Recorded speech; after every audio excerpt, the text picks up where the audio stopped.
বিসমিল্লাহির রহমানির রহিম। আলহামদুলিল্লাহি রাব্বিল আলামিন ওয়াস সালাতু ওয়াস সালামু আলা সাইয়্যিদিল মুরসালিন নবিয়িনা মুহাম্মদ ওয়া আলা আলিহি ওয়া সাহবিহি আজমাইন। يقول المؤلف رحمه الله تعالى عن أبي بكر الصديق رضي الله عنه أنه قال لرسول الله صلى الله عليه وسلم علمني دعاء أدعو به في صلاتي। আবু বকর সিদ্দিক রাদিয়াল্লাহু তাআলা আনহু, আবু বকর সিদ্দিক রাদিয়াল্লাহু তাআলা আনহুর নাম কি নাম? আবু বকর নাম না সিদ্দিক নাম? দুটো আছে এখানে। হ্যাঁ, আবু বকর নাম আর সিদ্দিক সিদ্দিক উপাধি। একটা কুনিয়ত মানে উপনাম। আবু বকর হচ্ছে কুনিয়ত মানে উপনাম বলে ওকে বাংলায়, আর সিদ্দিক হচ্ছে লাকাব। লাকাব মানে হচ্ছে উপাধি। কোন গুণের ভিত্তিতে যে টাইটেল মানুষকে দেওয়া হয় সেটাকে লাকাব বলে, আরবিতে, বাংলায় উপাধি বলে। আর তাহলে নাম হইল না, একটা হচ্ছে ইসম, লাকাব, কুনিয়ত। এখানে লাকাব আছে আর কুনিয়ত আছে।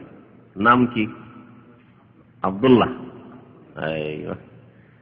দেখেন, আবু বকর সিদ্দিক প্রথম খলিফার নাম আমাদের জানা নেই, চর্চা করি না যার ফলে। আব্দুল্লাহ বিন উসমান। আবু বকর সিদ্দিক রাদিয়াল্লাহু তাআলা আনহু থেকে বর্ণিত, বলছেন যে আন্নাহু ক্বালা লিরাসূলিল্লাহ সাল্লাল্লাহু আলাইহি ওয়াসাল্লাম, তিনি বললেন আল্লাহ রাসূল সাল্লাল্লাহু আলাইহি ওয়াসাল্লামকে, আল্লিমনি দুআআন আদউ বিহি ফি সালাতি, আমাকে এমন একটি দোয়া শিখিয়ে দেন যা দিয়ে আমরা আমাদের নামাজে দোয়া করব, বা আমার নামাজে দোয়া করব, নিজ সালাতে দোয়া করব। তার মানে নামাজের মধ্যে দোয়া করার জন্য একটি দোয়া শিখিয়ে চাইলেন আবু বকর সিদ্দিক রাদিয়াল্লাহু তাআলা আনহু। যারা বললেন যে উসমান, কেউ কেউ উসমানও নাম বললেন, তাই না? আবু বকরের নাম কেউ উসমানও বললেন, পিছন দিক থেকে ভ্রম হয়ে গেছে। ওনার পিতার নাম কি ছিল? আবু বকরের পিতার নাম আবু কুহাফা। ওটাও কুনিয়ত, ওটা হচ্ছে উপনাম কুনিয়ত। তো আবু কুহাফার নাম ছিল উসমান, ওইখানে গড়বড় হয়ে গেছে। তার নাম হচ্ছে আব্দুল্লাহ বিন উসমান, মানে উসমানের ছেলে আব্দুল্লাহ। আব্দুল্লাহর কুনিয়ত হচ্ছে আবু বকর, আর আবু কুহাফা কুনিয়ত হচ্ছে উসমানের, মানে ওর আব্বার। তো আবু বকর সিদ্দিক রাদিয়াল্লাহু তাআলা আনহু দোয়া শিখে চাইলেন রাসূলুল্লাহ সাল্লাল্লাহু আলাইহি ওয়াসাল্লামের কাছে। কেমন আগ্রহ ছিল সাহাবায়ে কেরামের! এত উঁচু মর্যাদার মানুষ, তারপরেও রাসূলুল্লাহ সাল্লাল্লাহু আলাইহি ওয়াসাল্লামের কাছে দোয়া শিখে চাইছেন নামাজের মধ্যে দোয়া করার। আর আমাদের মধ্যে যদি সামান্য কিছু মাদ্রাসা পড়ার লোক হয়, আমার শিখার কি আছে? যথেষ্ট মাদ্রাসা ফারিগ হয়েছি, আলিয়াপুরে আসলে কামাল পাশ করে এসেছি, আজ কমি মাদ্রাসা ফারিগ হয়ে ওরা ফারিগ হয়ে এসেছি। আজ এই তার সাথে মুফতিটা এলে তার মুফতি হিসেবে আর কি শিখার? অথচ জিজ্ঞাসা হাদিস সহিহ হওয়ার জন্য কয়টি শর্ত, তার সংজ্ঞা কি? বলতে পারবে না। এটা এমনি বলছি না, বাড়াবাড়ি করে জিজ্ঞাসা করেন হাদিস সহিহ হাদিস হওয়ার জন্য কয়টি শর্ত এবং তার সংজ্ঞা কি। তো যে সহিহ হাদিসের সংজ্ঞা বলতে মানে জয়ীফ হাদিস কি জানে? জয়ীফ কেন হয়? এমনি মুখে বলে দিলি জয়ীফ, আমার মনের উল্টা হইলো জয়ীফ বলে দিলাম, হয়ে গেল ব্যাস? না, কখনো না। তো ইলম শিখার আগ্রহ থাকতে হবে। তারপরে আমলের ক্ষেত্রেও আমাদের ওইরকম আগ্রহ নেই, জানার, মুখস্থ করার, শিখার। এই দোয়া অধিকাংশ ভাইদের মুখস্থ আছে। যদি বলি যে এই যে দোয়া আসছে, সেই দোয়া আপনাদের কার মুখস্থ আছে? প্রায় সবাই হাত উঠাবেন, কারণ এটি নিজ নিজ মযহাবে, হানাফি মযহাবের ভাইয়েরা এই দোয়া মুখস্থ করে দোয়া মাসুরা হিসাবে। আর দোয়া মাসুরা মানে এই দোয়া ছাড়া আর কিছুই জানে না তারা। হ্যাঁ, এই দোয়া সহিহ বুখারীতে আছে, সহিহ মুসলিমে আছে। আবু বকর সিদ্দিক রাদিয়াল্লাহু তাআলা যখন দোয়া শিখিয়ে চাইলেন, বললেন রাসূলুল্লাহ সাল্লাল্লাহু আলাইহি ওয়াসাল্লাম কুল, বললেন নবী সাল্লাল্লাহু আলাইহি ওয়াসাল্লাম যে তুমি এই দোয়া বলো নামাজের মধ্যে। নামাজের মধ্যে দোয়া বলার ক্ষেত্র হচ্ছে তাহলে কি? সালাম ফেরার আগে, সালাম ফেরার আগে, অর্থাৎ আত-তাশাহুদ, আত-তাহিয়াতু লিল্লাহ, আল্লাহুম্মা সাল্লি আলা মুহাম্মদ, সালাতে ইব্রাহিম, এটা শেষ করার পরে এবং সালামের আগে। এটি হচ্ছে ক্ষেত্র এই দোয়াগুলি। যদিও দোয়ার আরেকটি ক্ষেত্র আছে সেজদা, কিন্তু এই দোয়ার নাই। অন্য যে কোনো দোয়া সেজদা করতে পারেন, বা এই দোয়াও করতে পারেন প্রয়োজনে, কিন্তু এই দোয়া যেখানে উদ্দেশ্য করা হয়েছে সেটা হচ্ছে সালাম ফেরার আগে। এই জন্য ইমাম বুখারী রাহমাতুল্লাহ আলাইহি অধ্যায় হচ্ছে বাবু দোয়া কাবলা সালাম। এই অধ্যায় হচ্ছে কাবলা সালাম, সালামের পূর্বে দোয়া করা সম্পর্কে। তারপরে হাদিস নিয়ে এসেছেন এই 49 নম্বর হাদিস। তাহলে বোঝা গেল ইমাম বুখারী রাহমাতুল্লাহ আলাইহি হাদিস থেকে কি বুঝেছেন? যে এই দোয়া কোনখানে পড়ার? সালামের পূর্বখানে, অর্থাৎ আত্তাহিয়াত শেষ করে, আর দরুদ ইব্রাহিম, আল্লাহুম্মা সাল্লি আলা মুহাম্মদ, আল্লাহুম্মা বারিক আলা মুহাম্মদ ইন্নাকা হামিদুম মাজিদ শেষ করে।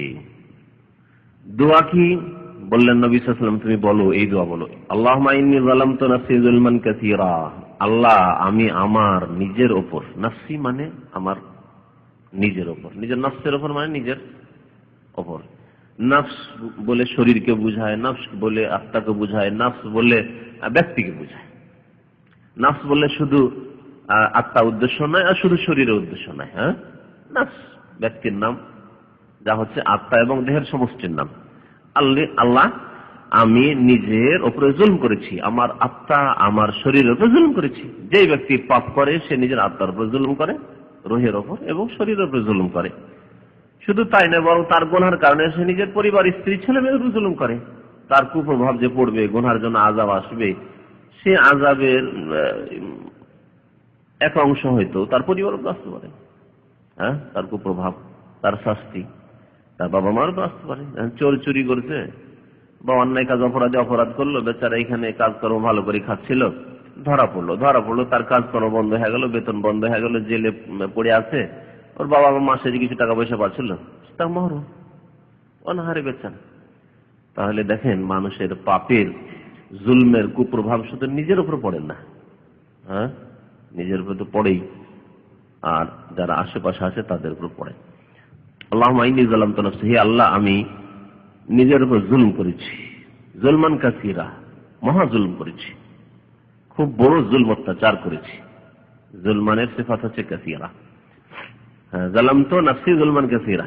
আরবি গ্রামারে কি বলা হয়? জুলমান কাসীরাটা কি? গ্রামার পড়া তালিম যারা ভারে হয়ে গেছে, হ্যাঁ বলেন, একে জবর কেন হইল? কেউ যদি বলে জুলমান কাসীরা কেন হইল, জুলমুন কাসীরুন কেন হইল না? কেউ যেরকম করে দোয়া পড়ে আল্লাহুম্মা ইন্নী যালামতু নাফসি জুলমুন কাসীরুন, বলে ভুল। কেন ভুল? কোন মাফউল? মাফউল মুতলাক, একে বলে মুখস্থ, যেটা মাসদার হবে মাফউল মুতলাক। যালামতু জুলমান, হ্যাঁ, যারাবতু জারবান, মারার মতো মেরেছি, হ্যাঁ, যারাবতু জারবান শাদীদান, খুব শক্ত মার মেরেছি, কঠোর মার মেরেছি, এটা মাফউল মুতলাক, মুখস্থ করে। যেখানে মাসদার সেখানে মাফউল মুতলাক, সেটা মাফউল বিহি নয়, মাফউল মুতলাক। ওয়ালা ইয়াগফিরুয যুনুবা ইল্লা আনতা, আর গুনাহ সমূহকে কেউ মাফ করতে পারবে না আপনার ছাড়া। কারো ক্ষমতা নেই যে গুনাহ মাফ করতে পারে, ইল্লা আনতা, তোমার ছাড়া। ফাগফিরলি, সুতরাং আল্লাহ তুমি আমাকে মার্জনা করে দাও, মাফ করে দাও। মাগফিরাতাম মিন ইনদিক, ফাগফিরলি মাগফিরাতান, এই ফাগফিরলি, ফাগফির যে ফিল, এরই মাসদার হচ্ছে মাগফিরা, এটি হচ্ছে মাফউল মুতলাক। তুমি আমাকে এমন মাফ করা করো, ফাগফিরলি মাগফিরাতান, আমাকে এমন মাফ করো, মিন ইনদিক, যা তোমার নিকট হতে, তোমার পক্ষ থেকে আমাকে মার্জনা করার মতো মার্জনা করে দাও। ফিরলি মানে তো মাফ করে দাও, তাহলে মাগফিরাত নিয়ে আসার উদ্দেশ্য হচ্ছে যে আমাকে মার্জনা করার মতো মার্জনা করে দাও, মানে একবার সবকিছু মাফ করে দাও। সাগীরা কাবীরা, প্রকাশ্য গোপনীয় সমস্ত গুনাহ আল্লাহ তুমি মাফ করে দাও তোমার পক্ষ থেকে। ওয়ারহামনি, এবং আমার উপর দয়া করো। ইন্নাকা আনতাল গফুরুর রহিম, কারণ নিশ্চয়ই তুমি মার্জনাকারী, গফুর, হ্যাঁ, মহা ক্ষমাশীল বা মার্জনাকারী, আর রাহিম দয়ালু। এটি হচ্ছে আল্লাহর নামগুলিকে মাধ্যম বানিয়ে দোয়া করা, যাই হাদিসে শেখানো হয়েছে। হাদিসে তো এই মশলা জানলেন যে সালামের আগেখানে এই দোয়া পড়তে হবে, কিন্তু যে জায়েজ ওসিলা বা সুন্নতি ওসিলার মধ্যে তিনটি ওসিলার একটি হচ্ছে, হ্যাঁ, আল্লাহর নাম এবং গুণাবলীকে মাধ্যম বানিয়ে দোয়া করা। আল্লাহ তুমি দয়াবান, তুমি আমার উপর দয়া করো। আল্লাহ তুমি ক্ষমাকারী, তুমি আমাকে ক্ষমা করো। এই যে ওয়ারহামনি, আর তার আগে ফাগফিরলি, মাফ করো, রহম করো। কেন? ইন্নাকা আনতাল গফুরুর রহিম। তাহলে গফুরুর রহিম এই দুইটি আল্লাহ 99টি নামের দুইটি নামকে ওসিলা বানিয়ে, মাধ্যম বানিয়ে, সেই নামের মাধ্যমে আল্লাহ পাকের কাছে মার্জনা কামনা করলেন যে আল্লাহ তুমি ক্ষমা করো, আর দয়া কামনা করলেন। আর একটি ওসিলা হচ্ছে ঈমান এবং নেক আমলকে ওসিলা বানানো। 2 রাকাত নামাজ পড়লেন, সোমবার রোজা রাখলেন, বৃহস্পতি রোজা রাখলেন, আল্লাহ আমার আব্বা অসুস্থ আছে, আল্লাহ তুমি সুস্থ করে দাও। আল্লাহ আমার দুশ্চিন্তা আছে, আল্লাহ তুমি দূর করে দাও। হ্যাঁ, যে কোনো দোয়া, দুনিয়া এবং আখিরাতে যে কোনো দোয়া করেন। আল্লাহ আমি গুনাহ করেছি, আল্লাহ তুমি মাফ করে দাও। 10 টাকা দান করলেন, আল্লাহ তুমি গুনাহ খাতা হয়েছে, আল্লাহ তুমি মাফ করে দাও। এই হচ্ছে ঈমান এবং আমলকে মাধ্যম বানানো। আর তৃতীয় একটি মাধ্যম বানানো জায়েজ আছে, তা হচ্ছে জীবিত নেক ব্যক্তির কাছে দোয়া চাওয়া, যে আমার জন্য একটু দোয়া করি। জীবিত, কারণ মৃত ব্যক্তির কাছে দোয়া চাওয়া যায় না। হ্যাঁ, এবং উপস্থিত ব্যক্তি অথবা উপস্থিত না থাকলে যার সাথে যোগাযোগ সম্ভব, যাকে ডাক দেওয়া সম্ভব টেলিফোনে, আব্বা আমার জন্য দোয়া করেন, হ্যাঁ শেখ আমার জন্য দোয়া করেন, টেলিফোনে দূর থেকে বলছেন আপনি, 10,000 কিলোমিটার দূর থেকে, অসুবিধা আছে? কিন্তু যদি এই টেলিফোন যোগাযোগ নেই আর চিৎকার করে বলেন, জীবিতই আছে, চিৎকার করে বলছেন এখান থেকে, হ্যাঁ আপনার কোন একজন ভালো নেক মানুষের সাথে পরিচয় আছে, চিল্লা বলছেন যে হযরত আমার জন্য দোয়া করিয়েন, আর হযরত জি আল খালিজের কোন রুমে আছে আর আপনি এখানে, জায়েজ? শিরক। আল্লাহ ছাড়া অন্যকে আহ্বান করা যা শোনেন না, চোখের আড়ালে আছে যত, সাধারণত আপনার আওয়াজ পৌঁছে না। তাহলে বোঝা গেল যে শুধু মৃত না, এমনকি জীবিতও যদি গায়েব থাকে আর সাধারণত সে আওয়াজ তার কাছে পৌঁছিবে না, পৌঁছার মাধ্যমে নেই, টেলিফোন নয় বা কিছু নয়, বা চিঠি নয় যে চিঠিতে লিখে দিলে চিঠিটা পৌঁছে গেল ডাকযোগে, তারপরে দোয়া চাওয়া হয়ে গেল, এটাও নয়। তাহলে কি করে দোয়া চাইলেন? তাহলে আপনি শিরক হয়ে যাবে। তো এইভাবে শিরক থেকে সজাগ থাকতে হবে। মৃতর কাছে চাইছে, কবরওয়ালার কাছে চাইছে, তুই তো জিন্দা বসে আছে ঘরে। এই ছিল দোয়া নবী করিম সাল্লাল্লাহু আলাইহি ওয়াসাল্লাম শেখানো। আশা করি এই দোয়া সকলেই পড়েন, তাই না? যারা নামাজ পড়েন, এমন কেউ আছে যে দোয়া মুখস্থ নাই? ইনশাআল্লাহ নাই এরকম, কারণ এই দোয়া ছোটকাল থেকে মুখস্থ করানো হয়েছে। আর যদি কারো মুখস্থ না থাকার লজ্জা বলে সবাই বলছে আচ্ছা আমি একা কি করে বলবো, তাহলে আপনি নিজের ইসলাহ করেন, আল্লাহ হিদায়াত করুন। এছাড়া বেশ কিছু দোয়া আছে, এই দোয়াগুলির হুকুম হচ্ছে যে এই দোয়াগুলি পড়া সুন্নাত, ওয়াজিব নাই, ফরজ নাই। আত্তাহিয়াত পড়া ফরজ, রুকুন। দরুদ ইব্রাহিম আল্লাহুম্মা সাল্লি আলা মুহাম্মাদ ইন্নাকা হামিদুম মাজিদ পর্যন্ত পড়া রুকুন, ফরজ। এটি হচ্ছে সহিহ, যদিও কিছু আলেম বা হানাফি মতে তাদের কাছে এটাও সুন্নাত, কিন্তু আসলে সুন্নাত নাই, হচ্ছে ফরজ, রুকুন। নবী কারীম সাল্লাল্লাহু আলাইহি ওয়াসাল্লাম কোন নামাজ বিনা দরুদ ইব্রাহিমেতে পড়েননি এবং সাহাবায়ে কেরামদের পড়াননি। সুতরাং এটি হচ্ছে রুকুন, ফরজ। কেউ যদি আল্লাহুম্মা সাল্লি আলা মুহাম্মাদ না পড়ে দরুদ ইব্রাহিম, তাহলে তার নামাজ হবে না। কেউ যদি আত্তাহিয়াত না পড়ে তাহলে তার নামাজ হবে না, যদিও সময় পায়। কিন্তু ফিকহ হানাফিতে, হানাফি ফিকহের পরিচিতি কদরি থেকে জুমার দিনে 1.5 মাস আগে একটা বক্তব্য করেছি, তাতে মনে হয় বিষয়টি উল্লেখ করা হয়েছে। তাদের কাছে তাশাহুদের পরিমাণ বসা, তাশাহুদ পড়ারও প্রয়োজন নাই, বসে এতটুকু বসে থাকে না। মিকদারুত তাশাহুদ তাতে লিখেছে তারা। হ্যাঁ, তাশাহুদ পরিমাণ যদি বসে, তাশাহুদ পড়তে কয় মিনিট লাগে? আপনাকে 2 মিনিট লাগে বা 1 মিনিট লাগে। 1 মিনিট যদি বসেন, আর বসার পরে সালাম ফিরাও তাদের কাছে ফরজ নাই। সালাম না ফিরে কি করতে হবে?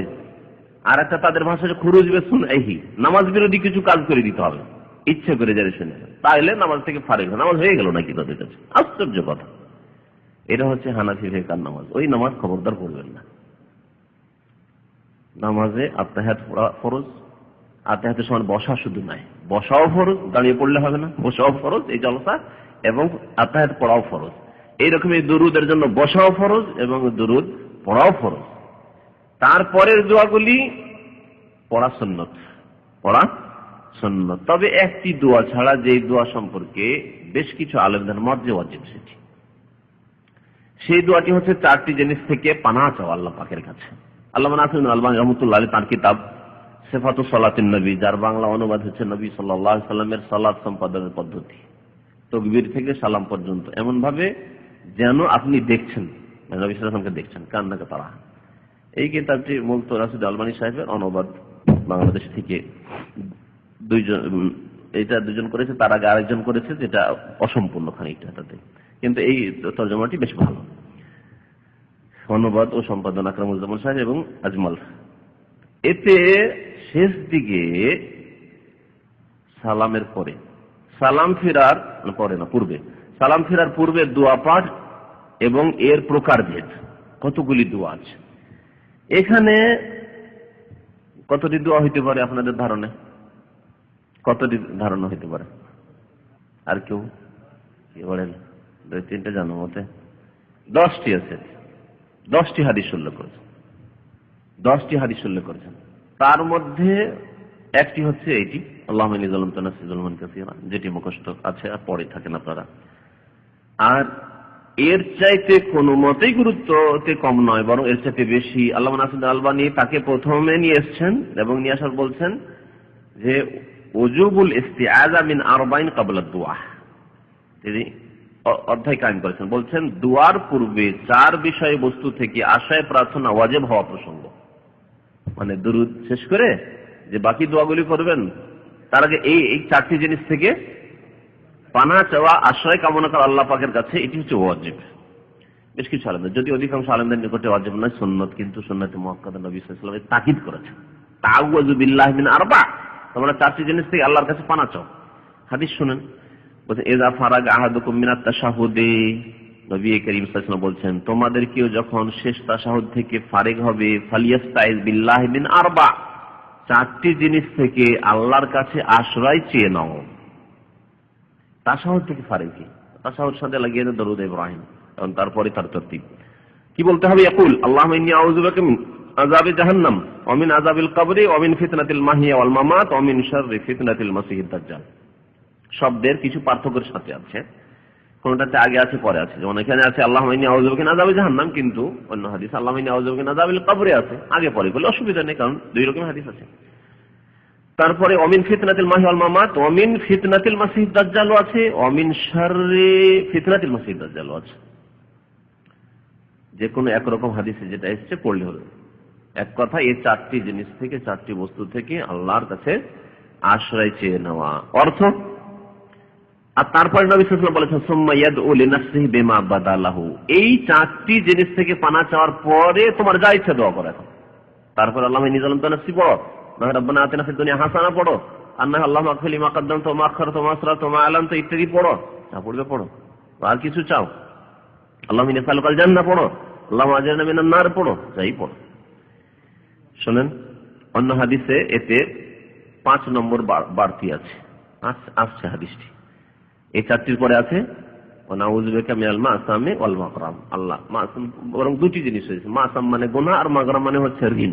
আল্লাহ ঋণের বোঝা থেকে, ঋণ থেকে আর গুনাহ থেকে তোমার আশ্রয় কামনা করি। এটাও আছে অতিরিক্ত, আমি ওইটা পড়েছি যাতে এই বাড়তি সহ আছে। কারণ বেশি দোয়া করলে বেশি ভালো, আর হাদিসে বিশেষ করে যেখানে এসেছে। তো নবী করিম সাল্লাল্লাহু আলাইহি ওয়াসাল্লাম এই দোয়া শিখেছেন। এটি হলো একটি দোয়া, তাই না?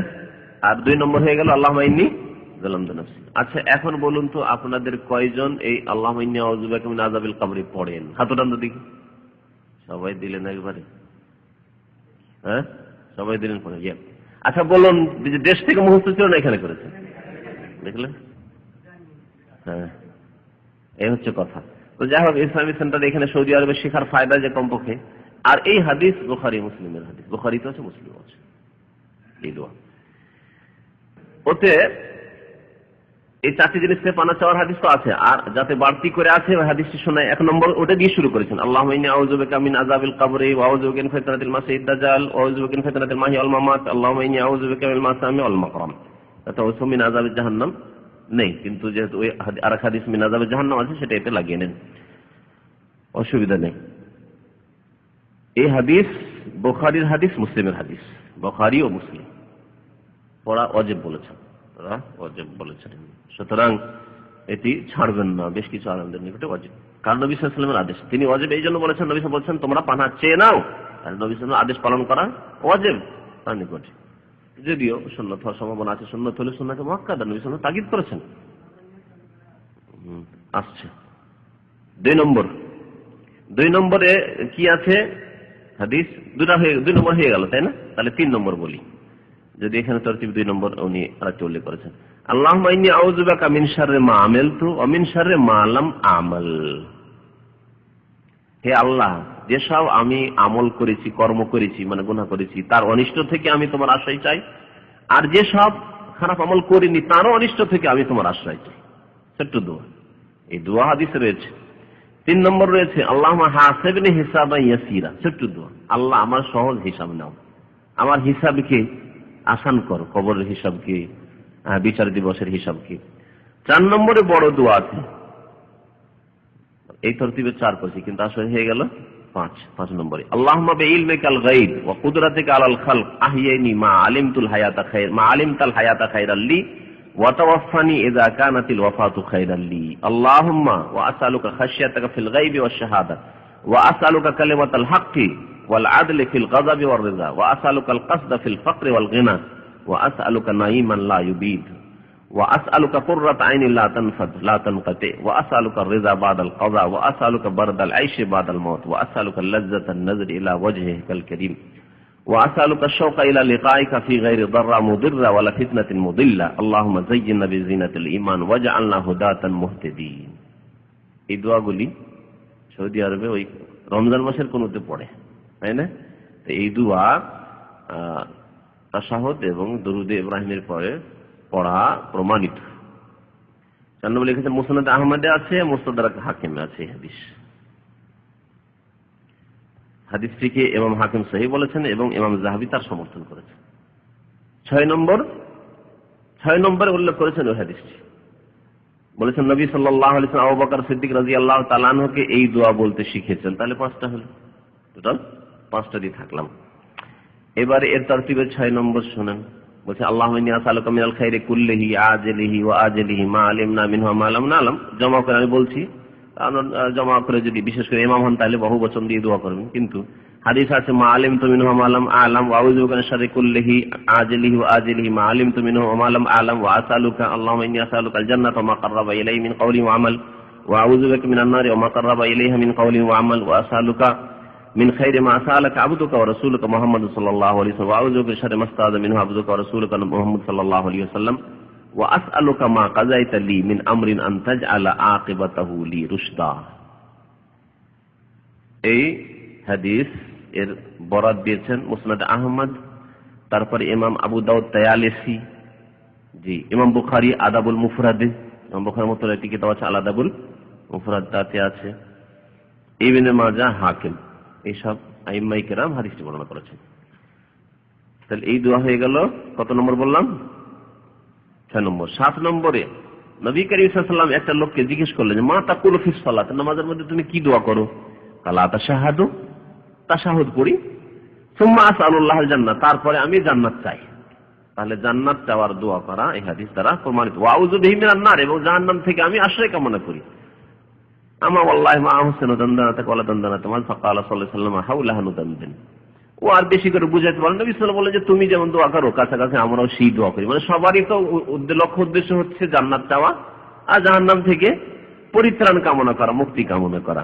তাহলে বোঝা গেল কেউ যদি এরকম দোয়া করে এই হাদিসের আলোকে 7 নম্বর যে আল্লাহুম্মা ইন্নী আসআলুকাল জান্নাহ আল্লাহুম্মা ইন্নী আউযু বিকা মিনান নার, বললেন তা প্রমাণিত এই হাদিস।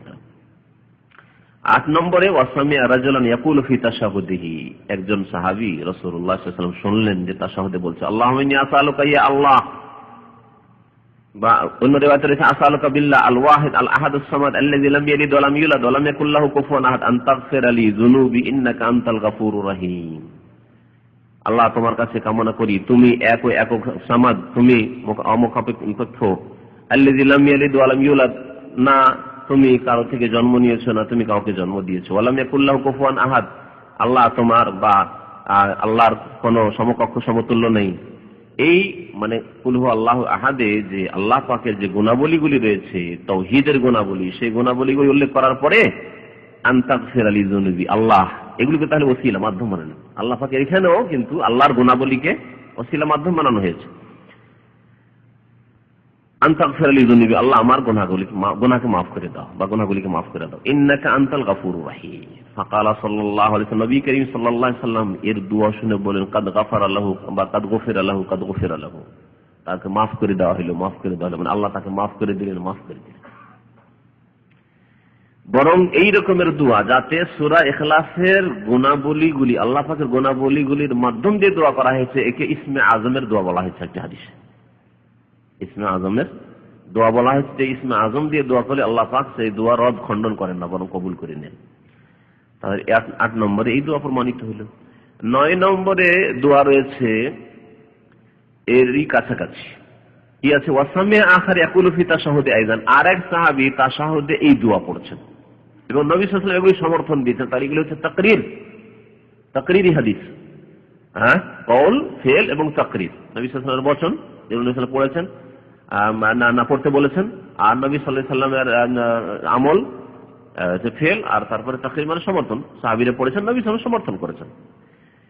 শুনলেন কি, আল্লাহুম্মা ইন্নী আসআলুকা বিআন্না লাকাল হামদ লা ইলাহা ইল্লা আনতা ওয়াহদাকা লা শারীকা লাকা আল মান্নান বাদিআস সামাওয়াতি ওয়াল আরদি ইয়া যাল জালালি ওয়াল ইকরাম ইয়া হাইয়্যু ইয়া কাইয়্যুম ইন্নী আসআলুকাল জান্নাহ ওয়া আউযু বিকা মিনান নার। ফাকালা নবী সাল্লাল্লাহু আলাইহি ওয়াসাল্লাম লিআসহাবিহি, নবী করিম সাল্লাল্লাহু আলাইহি ওয়াসাল্লাম বললেন সাথী সঙ্গীদের, তাদরুনা বিমা দা, তোমরা জানো যে কি দোয়া করেছে এই লোকটি?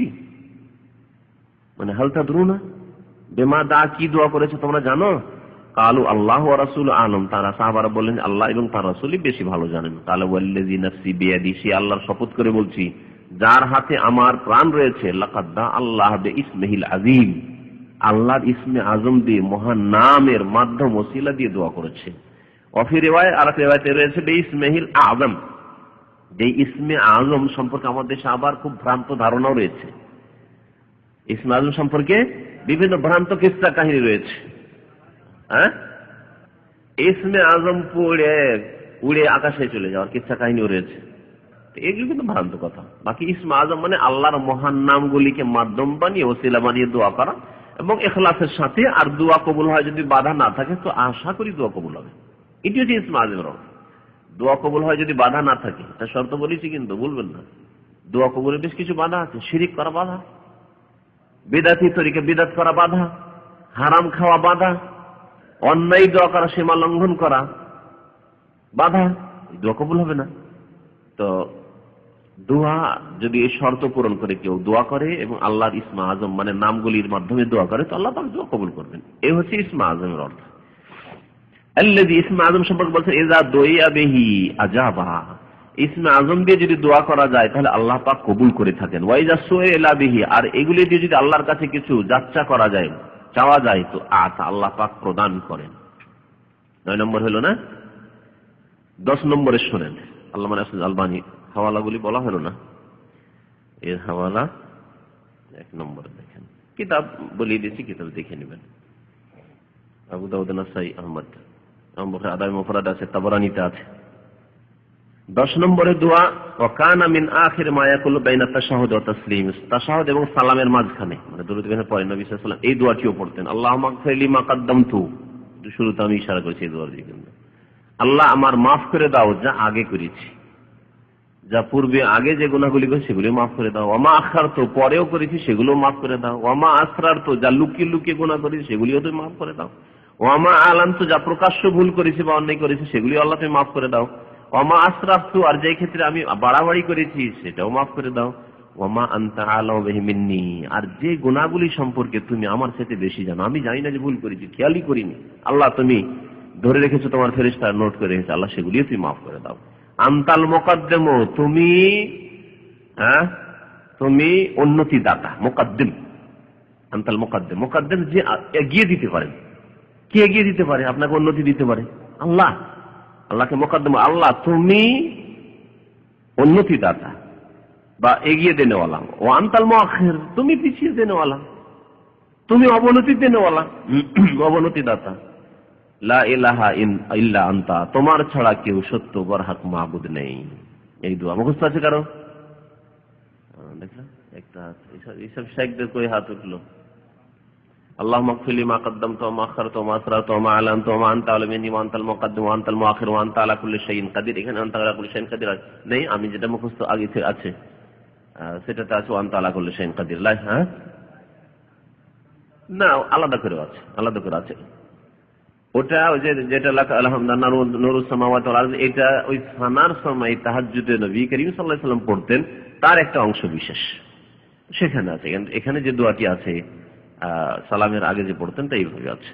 এছাড়াও দোয়াতে যখন হাত উঠিয়ে দোয়া করছেন, যে কোনো সময় নামাজের পরে অথবা যে কোনো সময় দোয়া করছেন আপনি, কোরআন তিলাওয়াতের পরে, ইফতারের সময় বা চলতে ফিরতে যে কোনো সময়, আল্লাহুম্মা গফির লিমা কাদ্দামতু ওয়া মা আখারতু ওয়া মা আসরারতু, কত সুন্দর দোয়া। আগের পরে প্রকাশ্য গোপনীয় সমস্ত গুনাহ আল্লাহ তুমি মাফ করে দিও, যা জানি না তাও তুমি মাফ করে দাও। আবু বকর সিদ্দিক রাদিয়াল্লাহু তাআলা আনহু দোয়া করতেন, মানুষ যখন প্রশংসা করত আবু বকর সিদ্দিক রাদিয়াল্লাহু তাআলা তিনি দোয়া করতেন, তার দোয়া ছিল আল্লাহুম্মা গফির লিমা লা ইয়ালামুন, আল্লাহ মানুষ যেসব দোষ আমার জানে না আল্লাহ তুমি মাফ করে দাও। জানে না ওই জন্য প্রশংসা করছে, তাই না? যদিও তার মানে এই না যে আবু বকর সিদ্দিক রাদিয়াল্লাহু তাআলা কোনো দোষ ছিল, কিন্তু তার এটি ধারণা যে আমরা গুনাহগার, তিনি যদি এই উম্মতের প্রথম নম্বর ব্যক্তি, তিনি যদি ভাবেন এই কথা যে আমার কত দোষ ত্রুটি আছে মানুষ জানে না, সেই জন্য আমার মতো লোকের প্রশংসা করছে, তাহলে আমার অবস্থা কি হওয়া উচিত? তাহলে আপনার অবস্থা কি? আর যে মানুষের সুধারণা আছে তার চাইতে আমাকে ভালো মানুষ বানিয়ে দাও। মানুষের যে ধারণা যে লোকটি খুব ভালো, তার চাইতে ভালো মানুষ আমাকে বানিয়ে দাও। খুব সুন্দর দোয়া। তো এই দোয়াটি মুখস্থ করে দিবেন, কারণ মানুষের যতটা সুনাম আপনার সম্পর্কে আছে তার চাইতে ভালো আল্লাহ বানিয়ে দিতে পারেন আপনাকে। মানুষের যে ধারণা আছে, ভালো ধারণা আছে, তার চাইতে ভালো আল্লাহ পাক বানিয়ে দিতে পারেন আপনার এই দোয়ার বদৌলতে। আল্লাহুম্মা গফিরলি মা লা ইয়ালামুন ওয়াজআলনি খায়রাম মিম্মা ইয়াযুন্নুন। আমি এই কিতাবটি বাংলাতে নিয়ে আসলাম এই জন্যই, আরবিতেও আছে আমার কাছে কিতাব, যাতে করে আপনাদের জন্য সুবিধা হয়। যে কিতাব দেখির খনি দেখিয়ে দিলাম, এখান থেকে 10টি দোয়া আছে, মুখস্থ করে নেবেন। 10টি দোয়া আছে, অর্থ সহ মুখস্থ করে নেবেন। মনে হয় উচ্চারণ দেয়নি, যে অনুবাদকরা উচ্চারণ দেয়নি, আরবি দেখে মুখস্থ করতে হবে, মুখস্থ করে নেবেন। কমের পক্ষে এর কিছু দোয়া মুখস্থ হওয়া উচিত। যেমন শেষ দোয়াটি বললাম যে আল্লাহুম্মা গফিরলি মা কদ্দামতু ওয়া আখখারতু, তারপরে ওই 4টি জিনিস থেকে পানা চাওয়া, 4-5টি জিনিস থেকে পানা চাওয়ার এই দোয়াগুলি। যে এই কিতাবটি ঢাকা থেকে ছেপেছে, ঢাকা থেকে ছেপেছে। আল্লাহ পাক যেন আমাদেরকে নেক আমলের তৌফিক দান করেন। আল্লাহ পাক আমাদের গুনাহ খাতা মাফ করেন। আমিন। সাল্লাল্লাহু আলাইহি ওয়া মুহাম্মদ ওয়া আলা আলিহি ওয়া সাহবিহি আজমাইন। তাওহীদ প্রেস থেকে ছেপেছে, তাওহীদ প্রেস ঠিকানা। একটা ছোট্ট হাদিস থেকে গেল, তর্জমা এই জন্য করলাম না যে ওই হাদিসের সাথে বেশ কিছু কথা আছে। ওই হাদিসের সাথে, যদিও হাদিস ছোট্ট, কিন্তু ওর সাথে বেশ কিছু কথা আছে। সালামের পরে কি দিয়ে শুরু করবেন? আমাদের দেশের আহলে হাদিস ভাইরা তারা আল্লাহু আকবার, তারপরে আস্তাগফিরুল্লাহ আস্তাগফিরুল্লাহ আস্তাগফিরুল্লাহ করে। আর এখানে যারা সালাফি সহিহ আকীদার লোক, তারাও আল্লাহু আকবার দিয়ে শুরু করেন না, সালাম ফেরার পরে আস্তাগফিরুল্লাহ আস্তাগফিরুল্লাহ আস্তাগফিরুল্লাহ। তো এই বিষয়টি আসছে, যেটি গুরুত্বপূর্ণ বিষয়, এবং এর একটু তাহকিক মানে গবেষণামূলক আলোচনা হওয়া উচিত। কারণ এই আলোচনা সমালোচনার পাত্র অনেক সময় হয়ে যাবেন। আহলে হাদিস ভাইদের পক্ষ থেকে যারা ওই হাদিস, বাহ্যিক হাদিসটা আমল করে, তারা বলে দেখো এই সুন্নতটা আমলই করে না, আল্লাহু আকবার দিয়ে শুরু করতে হবে, তারপর আস্তাগফিরুল্লাহ আস্তাগফিরুল্লাহ বলতে হবে। আর অন্যরা বলছে যে না, ওটা দিয়ে শুরু করা ঠিক নয়, সুন্নত না, ওটা সুন্নতের খেলাফ। বড় মুশকিল। অথচ এরাও সহিহ আকীদার মানুষ এবং সুন্নতের অনুসারী, ওরাও সুন্নতের অনুসারী। তো ভুল বুঝাবুঝি রয়েছে এই ব্যাপারে একটু। আর যদি কারো ইজতিহাদ হয় যে না এইরকমই আর আমল করে, এক অপরকে বিদাতি না বলে তো যদি আমল করে কোনো দোষ নেই। কেউ কাউকে বিদাতি না বলে যদি আমল করে, আল্লাহু আকবার দিয়েও কেউ শুরু করে, কোনো দোষ নেই। আর কেউ যদি আস্তাগফিরুল্লাহ আস্তাগফিরুল্লাহ আস্তাগফিরুল্লাহ দিয়ে শুরু করে, তো কোনো দোষ নেই। দোষ তখনই হবে যেখানে দুটোই সহিহ আকীদার মানুষ আর সুন্নতের অনুসারী মানুষ, কিন্তু ইজতিহাদে গিয়ে দুই রকম মত হওয়ার কারণে না না না দেখো ওরা একটা সুন্নত ছেড়ে দিচ্ছে, আর বলছে না না না ওরা আল্লাহু আকবার করেছে জন্য বিদআত করে দিল, সমস্যা নেই এখানে।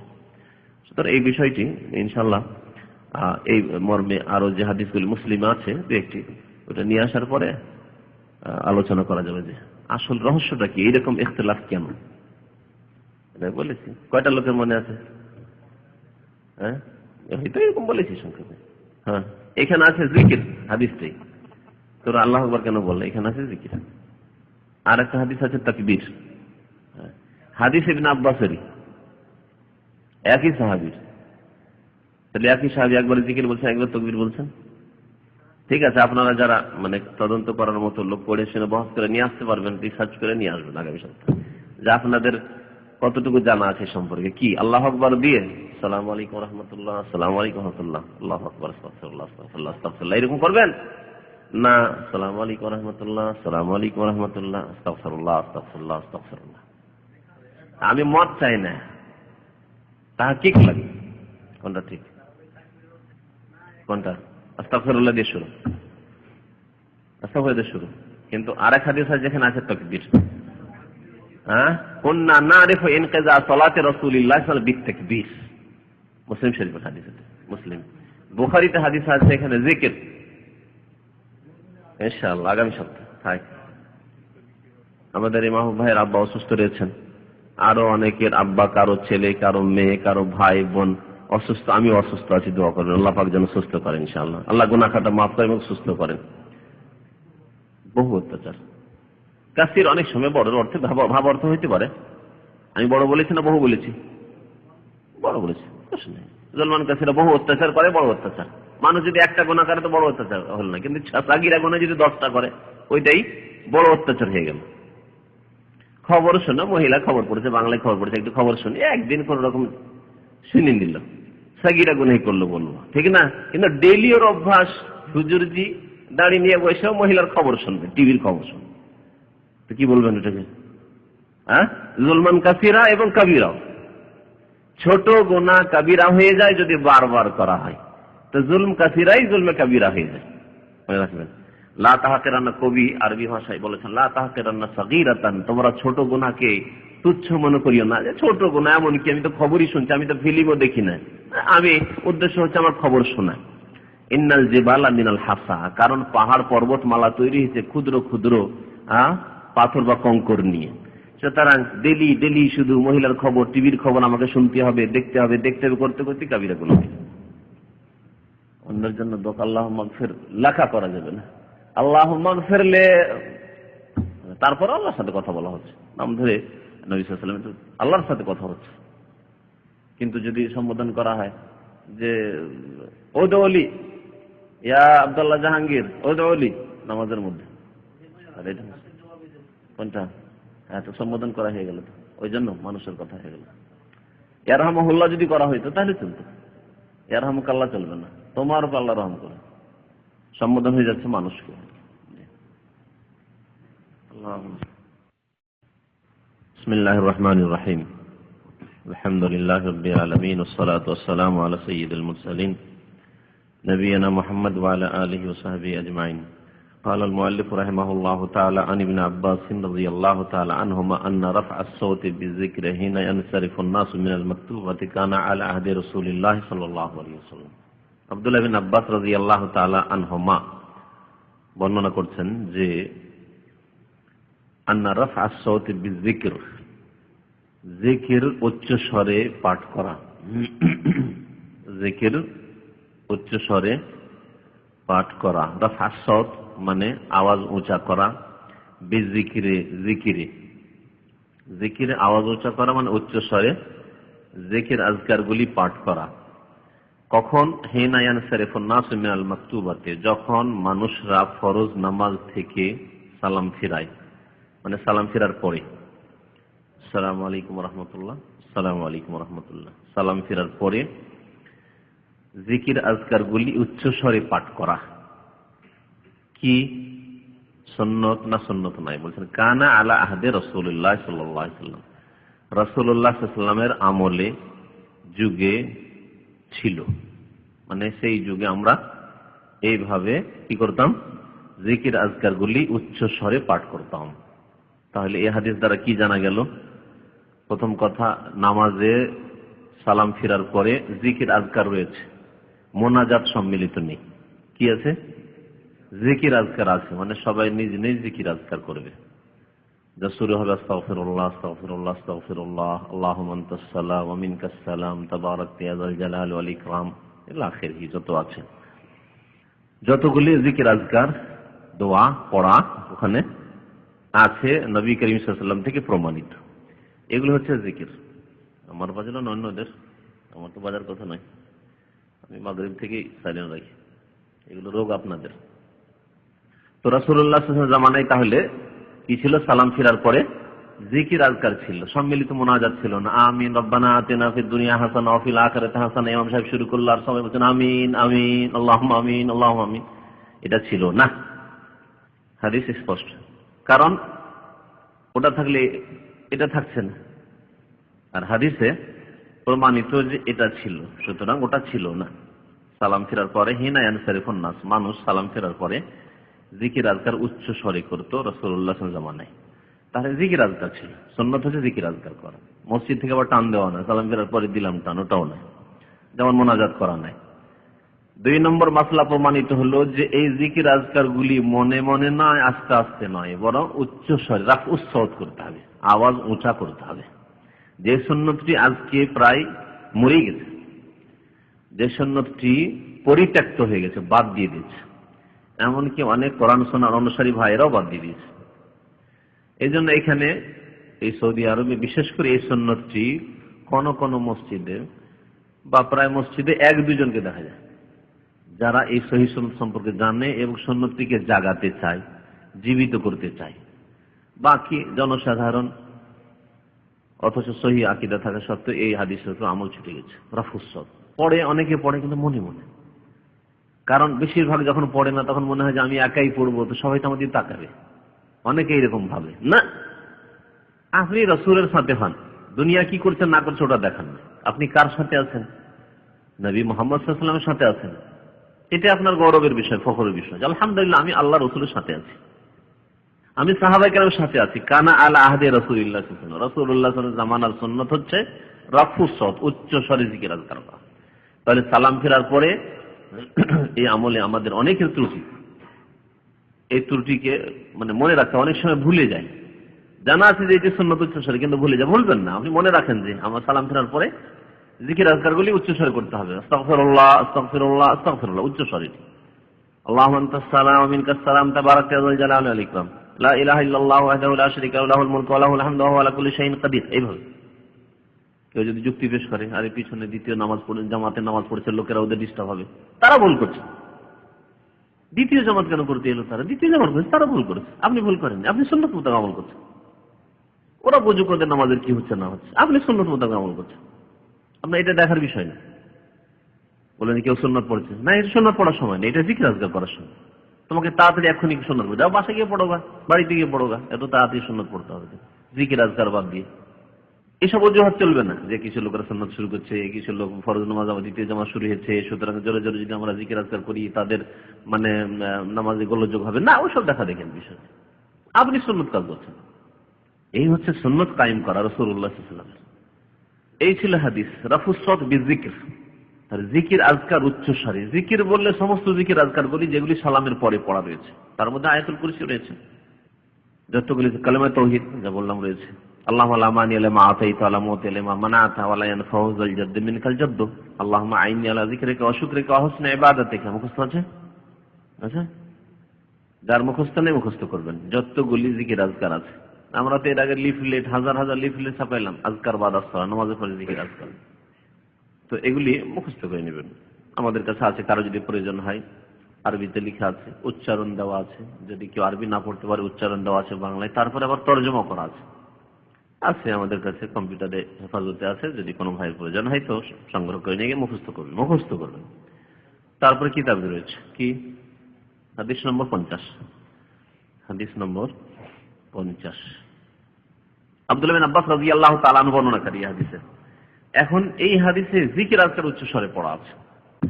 এই হাদিসটা আপনাকে দেখায় বুখারী শরীফে, এটা মুসলিম শরীফে ওই হাদিসটি এসেছে, সনদ সহ বর্ণনা করেছেন হাদিসটি।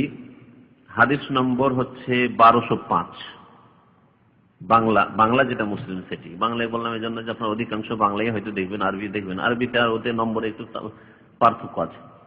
পার্থক্য হওয়ার কারণ এরকম হয়েছে যে কেউ যেগুলি সনদ এসছে, হাদিস আসেনি। কতগুলি মুসলিম শরীফের হাদিস এসছে যে বিভিন্ন সূত্র এসেছে, মুহাদ্দিসিনদের নিকটে সনদগুলিও হাদিস। সনদ বর্ণনা করার পরে নাহবাহু বলা হয়েছে, মিসলাহু, ওই রকমই হাদিসটি, আগে যে হাদিসটি বর্ণিত হইলো ওই রকমই বর্ণনা করা হয়েছে। ওটাকে কেউ হাদিস, একটা নতুন হাদিস ধরেছে, আর কেউ ধরেনি যে আগের হাদিসটাই তো, মতনটাই তো, শুধু সনদ আলাদা হয়েছে, সুতরাং ওইটাকে আলাদা করে হাদিস ধরেনি। এই জন্য সংখ্যা নম্বর দিতে গিয়ে পার্থক্য হয়ে গেছে। অনেকের এই সংশয়, যারা বাংলায় পড়ি 1200 কত 5, তাই না? এখনই কম্পিউটারে আরবিতে দেখে আসলাম, তাতে আছে 917।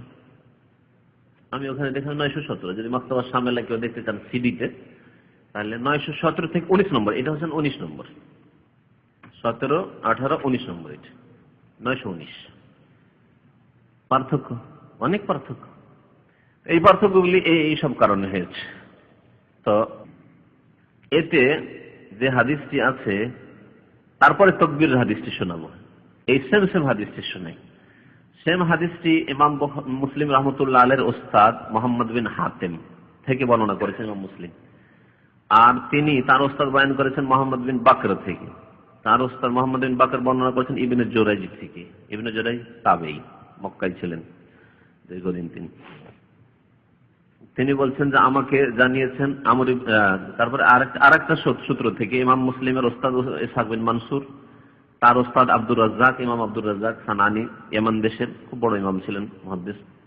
তিনি বলছেন ইবনে জুরাইজ বয়ান করেছেন। ইবনে জুরাইজ এসে তাহলে মিলে গেল। ইবনে জুরাইজের ছাত্র দুইজন, একজন আব্দুর রাজ্জাক আর একজন হচ্ছে মুহাম্মদ বিন বকর। তারপরে এই দুইজনে ইবনে জুরাইজ বলছেন আখবারনি আমর ইবনে দিনার, আমাকে আমর ইবনে দিনার বর্ণনা করেছেন, তাবাতাবি।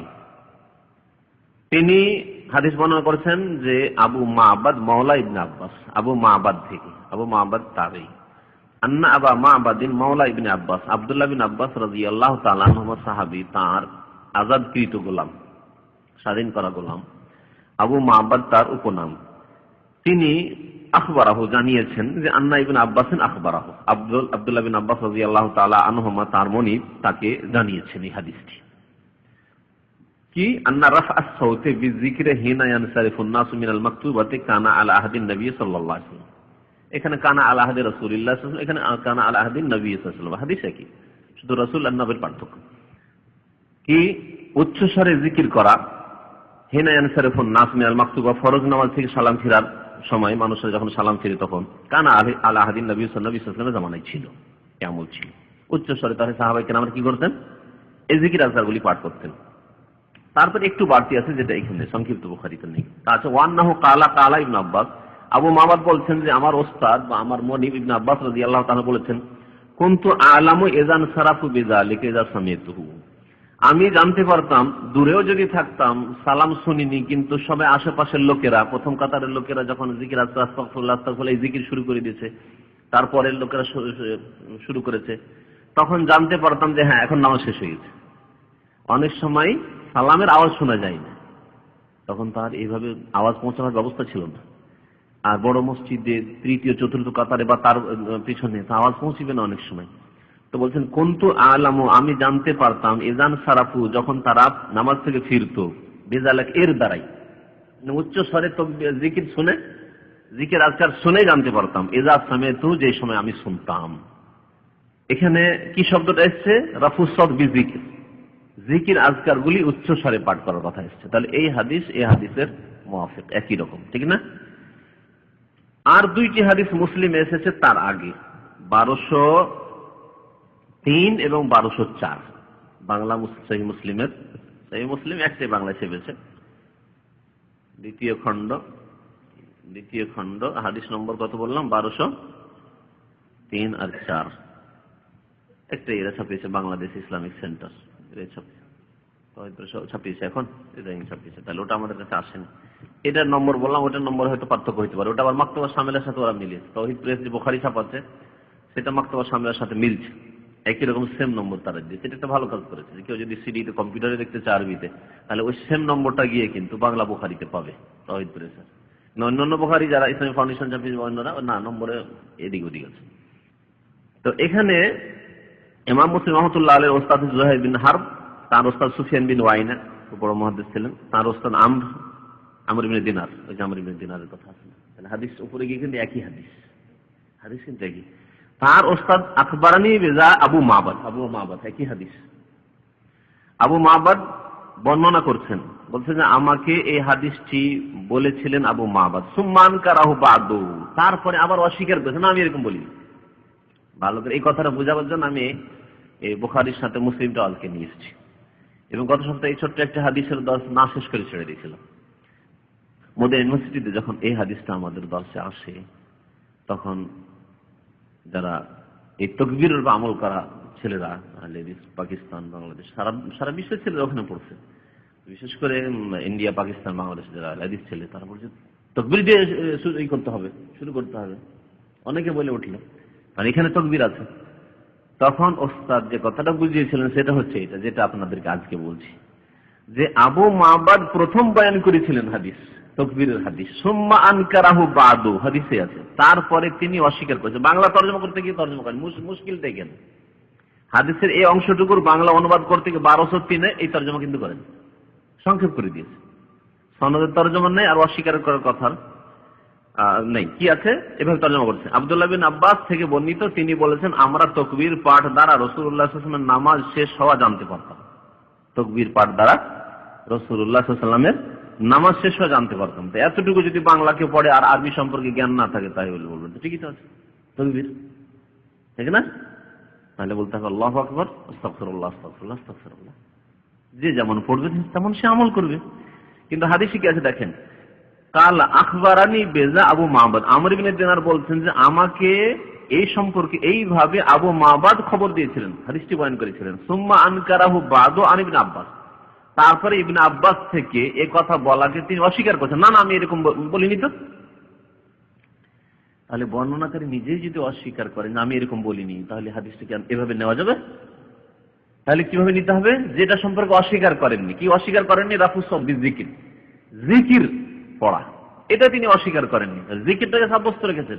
কিন্তু তাকবীরের হাদিস শুনেন, কি হাদিসটা কি অস্বীকার করেছেন বলার পরে একবার বয়ান করেছেন বলছেন, মানে তার ছাত্র বলছে আমাকে তো বয়ান করেছে, আর ওস্তাদ বলছেন না না আমি এরকম বয়ান করিনি। কি বললাম বয়ান করছি?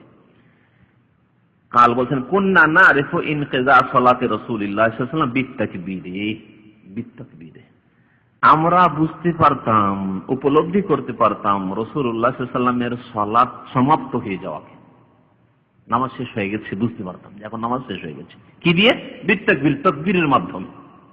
সালাম হয়তো শুনতে পেতাম না, আর নবী সাল্লাল্লাহু আলাইহি ওয়াসাল্লামের আওয়াজ শোনা যাচ্ছে না, কিন্তু পরের কাতারের লোকেরা যখন আল্লাহু আকবার বলে উঠেছে তখন আমরা বুঝতে পারতাম যে এখন নামাজ কি হয়ে গেছে, শেষ হয়ে গেছে। হাদিসের বাহ্যিক অর্থ এটি। কিন্তু হাদিস সম্পর্কে তার আগের অংশটি কি আছে, যে আগে বয়ান করেছিলেন সুম্মা আনকারাহু বাদু, তারপরে তিনি অস্বীকার, না না আমি বয়ান করিনি।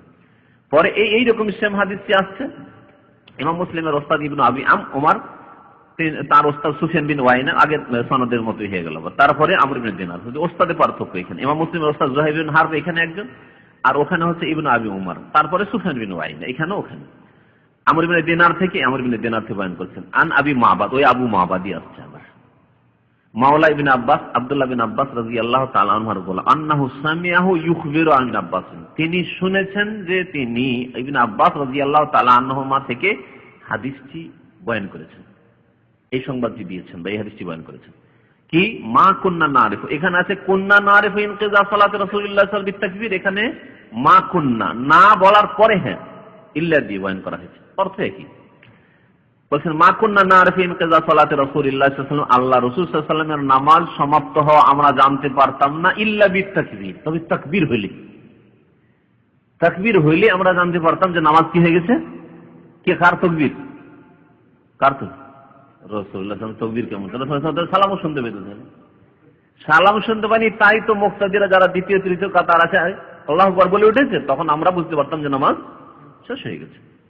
বিশেষ করে ইবনে আব্বাস রাদিয়াল্লাহু তাআলা আনহু যুবক মানুষ, বরং বাচ্চা মানুষ, সেই সময় হয়তো নাবালক অথবা সাবালকে কোন রকম উঠেছে, তাহলে এরকম ছেলে হয়তো পিছনের কাতারের দিকে আছে, বড় বড় সাহাবায়ে কেরাম, প্রবীণ সাহাবায়ে কেরাম রয়েছেন, তারা প্রথম কাতার, দ্বিতীয় কাতার, হয়তো দ্বিতীয় কাতার অথবা তৃতীয় কাতার আছে, সুতরাং সালাম নবী সাল্লাল্লাহু আলাইহি ওয়াসাল্লাম শুনতে পাননি।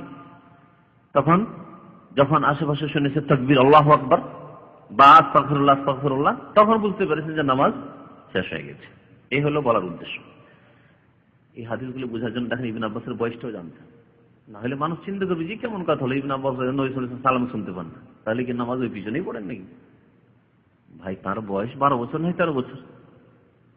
তার খালার কাছে মাইমুনা রাদিয়াল্লাহু তাআলা আনহাকে নবী সাল্লাল্লাহু আলাইহি ওয়াসাল্লাম শেষ জামানে বিবাহ করেছেন, সর্বশেষ বিবি মাইমুনা রাদিয়াল্লাহু তাআলা। মাইমুনা রাদিয়াল্লাহু তাআলা আনহা ইবনে আব্বাসের আপন খালা, খালার বাড়িতে মাঝে মাঝে রাত থেকে যেতেন রাসূলুল্লাহ সাল্লাল্লাহু আলাইহি ওয়াসাল্লামের কক্ষে। রাসূলুল্লাহ সাল্লাল্লাহু আলাইহি ওয়াসাল্লাম ওই দিন পালা থাকতো।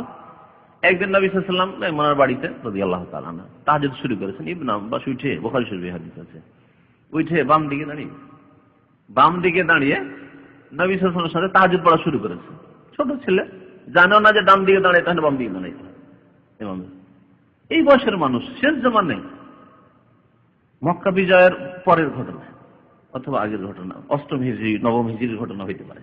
তাহলে এই জামানায় যদি তার বয়স 12-13 বছর থাকে, ভাবছেন এইরকম একটা যুবক ছেলে নবী সাল্লাল্লাহু আলাইহি ওয়াসাল্লামের একবার কাছাকাছি থাকবে, আবু বকর, ওমর, আবু হুরায়রা, প্রবীণ সাহাবায়ে কেরাম, বয়স্ক সাহাবায়ে কেরাম কোথায় থাকবেন? তাহলে এই কথা ভাববেন না। মানে অনেকে আবার যারা একটু আমলের দিক দিয়ে দুর্বল, তারা এটাকে তখন অন্যরকম ভাবে নিতে পারে। ইবনে আব্বাস রাদিয়াল্লাহু তাআলা, পরে না ইবনে আব্বাস হলেন, তখন তো বালক ছিলেন। ইবনে আব্বাস রাদিয়াল্লাহু তাআলা যদি এত পিছনে নামাজ পড়েন, তো আমার মতো হেলাল যদি দ্বিতীয় জামাতেই পড়ে, তেমন কি হলো না, এরকম নিলে হবে না। আপনার বয়স এখন 30 বছর 25 বছর, ইবনে আব্বাস এই জামানায় 12 বছর বা 13 বছরের ছেলে। কিন্তু হাদিস যা দেখেছেন তিনি বর্ণনা করেছেন, বলছেন যে মা কুন্না নারিফু ইনকিজা সালাতি রাসূলিল্লাহ সাল্লাল্লাহু আলাইহি ওয়াসাল্লাম ইল্লা বিতাকবীর, আমরা রাসূলুল্লাহ সাল্লাল্লাহু আলাইহি ওয়াসাল্লামের নামাজ শেষ হওয়া, সমাপ্ত হওয়া বুঝতে পারতাম না ইল্লা বিতাকবীর, তবে তাকবীরের মাধ্যমে। কালা আমর বলছেন, আমরকে এই যে আমর বিন দিনার, আমর বিন দিনার এখানে আরো স্পষ্ট একটু করা হয়েছে, ফাযাকারতু যালিকা লিআবি মা'বাদ, পরে এই হাদিসটি আবু মা'বাদের সামনে পেশ করলাম। আগে হাদিস বয়ান করেছে আবু মা'বাদ, পরে ওস্তাদকে আবার বলছেন যে আপনি তো এই হাদিসটা বয়ান করেছেন যে তাকবীর দিয়ে আল্লাহু আকবার শুনে আপনার ওস্তাদ বা আপনার মনিব মালিক ইবনে আব্বাস জানতে পারতেন যে আল্লাহু আকবার শুনলেই বুঝতে পারতেন যে নামাজ শেষ হয়ে গেছে। ফানকারাহু, ইনকার করলেন না, অস্বীকার করলেন। দেখলেন ওয়াশির, আমি তো এরকম বলিনি। ওয়াকালা, আরো শুনেন, লাম ওয়াহাদিসকা বিহাযা, আমি এইরকম হাদিস বয়ান করিনি, এরকম হাদিস আমি বয়ানই করিনি। কালা আমর ওয়াকাদ আখবারানি ক্বাবলা, তবে আমর ইবনে দিনারের বিশ্বাস যে না আমাকে এরকম এর আগে বলেছেন। এখন কথা যে কারটা ঠিক, কার স্মৃতি শক্তি ফেল হয়েছে আল্লাহ পাক ভালো জানেন, সম্ভাবনা দুইজনের আছে। আবু মা'বাদ বয়ান করেছেন তারপরে ভুলে গেছেন, এটার যেমন সম্ভাবনা আছে ওস্তাদের ভুল হওয়ার, তেমনি শাগির্দ আমর ইবনে দিনার তার ভুল হওয়ার সম্ভাবনা আছে। যখন এই সন্দেহ হয়ে গেল যে তাকবীর বলা হয়েছে না হয়নি, তাহলে যেই হাদিসে সন্দেহ নেই সেই হাদিসের দিকে ফিরে আসতে হবে কিনা? আর কোনটাতে সন্দেহ নেই? জিকিরে কোনো সন্দেহ নেই, জিকিরে সন্দেহ নেই। এই জন্য সৌদি আরবের উলামায়ে কেরাম তাদের সাথে আমরা বহস করেছি, আপনাদেরকে বলছি, আমাদের উস্তাদের সাথে, যে তাকবীর হাদিস আছে, জিকিরের হাদিস আছে, দুটো সমানে করে তাকবীরও দিব আর জিকির করব, আমরা করেছি এগুলো এককালে। কিন্তু না, পরে দেখা গেল যে ব্যাপারটা আসলে এরকম রহস্য। এই জন্য এখানে আল্লাহু আকবার বলা হয় না, সালাম ফেরার পরে কি করা হয়? জিকির দিয়ে শুরু করা হয়। আর জিকির আল্লাহ পাকের যে কোনো জিকির জিকির, আর এখানে কোন জিকির, যে কোনো জিকির চলবে না, কারণ খাস জিকির যেখানে নবী সাল্লাল্লাহু আলাইহি ওয়াসাল্লাম থেকে প্রমাণিত আছে। আলহামদুলিল্লাহ বলাও জিকির, সুবহানাল্লাহ বলাও জিকির, আল্লাহু আকবার বলাও জিকির, লা ইলাহা ইল্লাল্লাহ বলাও জিকির। কিন্তু শুরু করতে হবে কি দিয়ে, তা অন্য হাদিসে যেহেতু স্পষ্ট এসেছে, সালাম ফেরার পরে তিনবার ইস্তিগফার সালাত। অন্য হাদিসে নবী সাল্লাল্লাহু আলাইহি ওয়াসাল্লাম যখন সালাম ফিরতেন কি করতেন? তিনবার ইস্তিগফার করতেন, আস্তাগফিরুল্লাহ আস্তাগফিরুল্লাহ আস্তাগফিরুল্লাহ। তারপরে জিকির আল্লাহুম্মা আনতাস সালাম, আল্লাহ তুমি সালাম, ওয়া মিনকাস সালাম তাবারাকতা ইয়া যাল জালালি ওয়াল ইকরাম। তারপরে কালিমা তাওহীদ, লা ইলাহা ইল্লাল্লাহু ওয়াহদাহু লা শারীকা লাহু, লাহুল মুলকু ওয়া লাহুল হামদু ওয়া হুয়া আলা কুল্লি শাইইন কাদির ইত্যাদি। এইভাবে তো আশা করি বিষয়টি স্পষ্ট, তাই না? তো বললাম তো যে তাদের ইজতিহাদটা এরকম, যে তারা বলছেন মুসলিম শরীফ হাদিস আছে, কিন্তু হাদিসটার ব্যাপারটা যে এরকম আসলে এই জন্য কিন্তু তারা ধরে নিয়েছেন যে না আল্লাহু আকবারটা আপন জায়গায় ঠিক আছে, তারা সমন্বয় করেছেন এইভাবে, তাদের ইজতিহাদটা এরকম যে আল্লাহু আকবারও বলবো, আগের হাদিস যেটা 203 আর 1203 আর 1204, এই হাদিসের উপর আমল ঠিক থাকলো, আল্লাহু আকবার বললাম, আর জিকির আজকার উচ্চস্বরে তার সেগুলি পরে করলাম, এইভাবে তা নিয়েছেন। আর জিকিরটা শুরু হবে তাকবীর দিয়ে, এইভাবে নিয়েছেন। আর সৌদি আরবের উলামায়ে কেরাম বলছেন যে না, তাকবীর মানে জিকির, তাকবীর না, আসলে জিকির ছিল, জিকিরটাকে বলতে গিয়ে তাকবীরে রূপান্তরিত করে দিয়েছে। কুন্না নারিফু ইনকিজা সালাতি রাসূলিল্লাহ সাল্লাল্লাহু আলাইহি ওয়াসাল্লাম বিযিকরি, জিকিরকে তাকবীর করে দেওয়া হয়েছে। এই জন্য আবু মা'বাদ পরে অস্বীকার করেছেন, না আমি জিকির বলেছি, আমি তো তাকবীর বলিনি। ব্যাপারটা এরকম হয়েছে।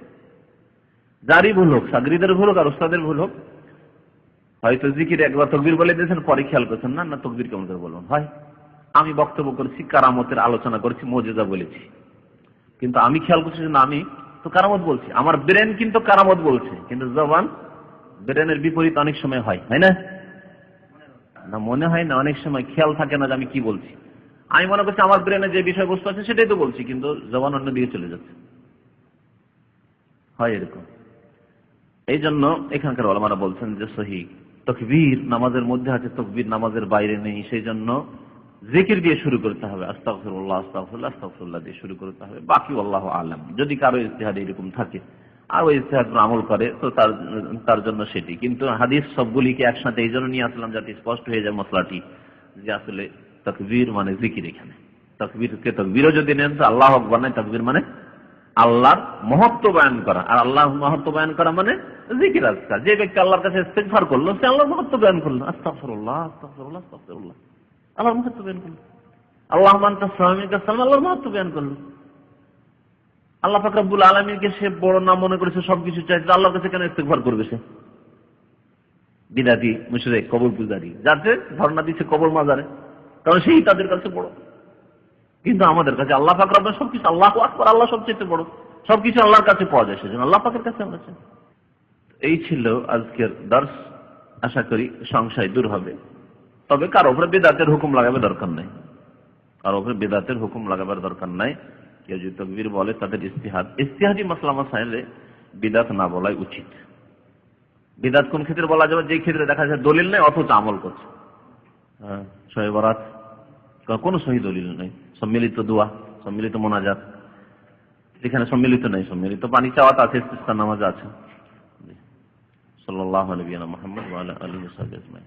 তারপরে কিতাবুল জুমা আছে, জুমার অধ্যায় আছে, সেজন্য আর এগেলাম না, আগামী সপ্তাহে ইনশাআল্লাহ তাআলা সহি সালামত রাখলে জুমার নামাজ সংক্রান্ত হাদিসগুলি পড়া হবে।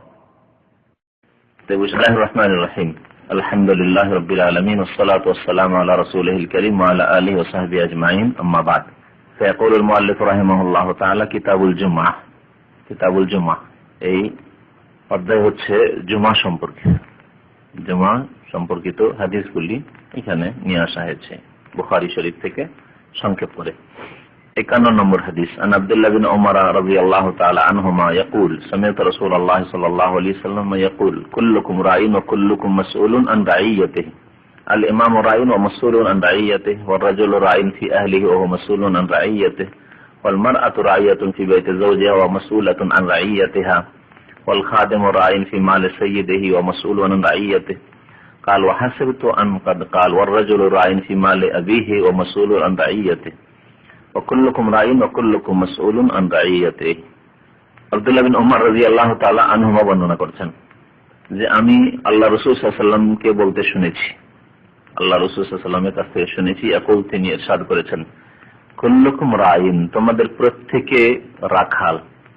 রাঈর শাব্দিক অর্থ হচ্ছে রাখাল।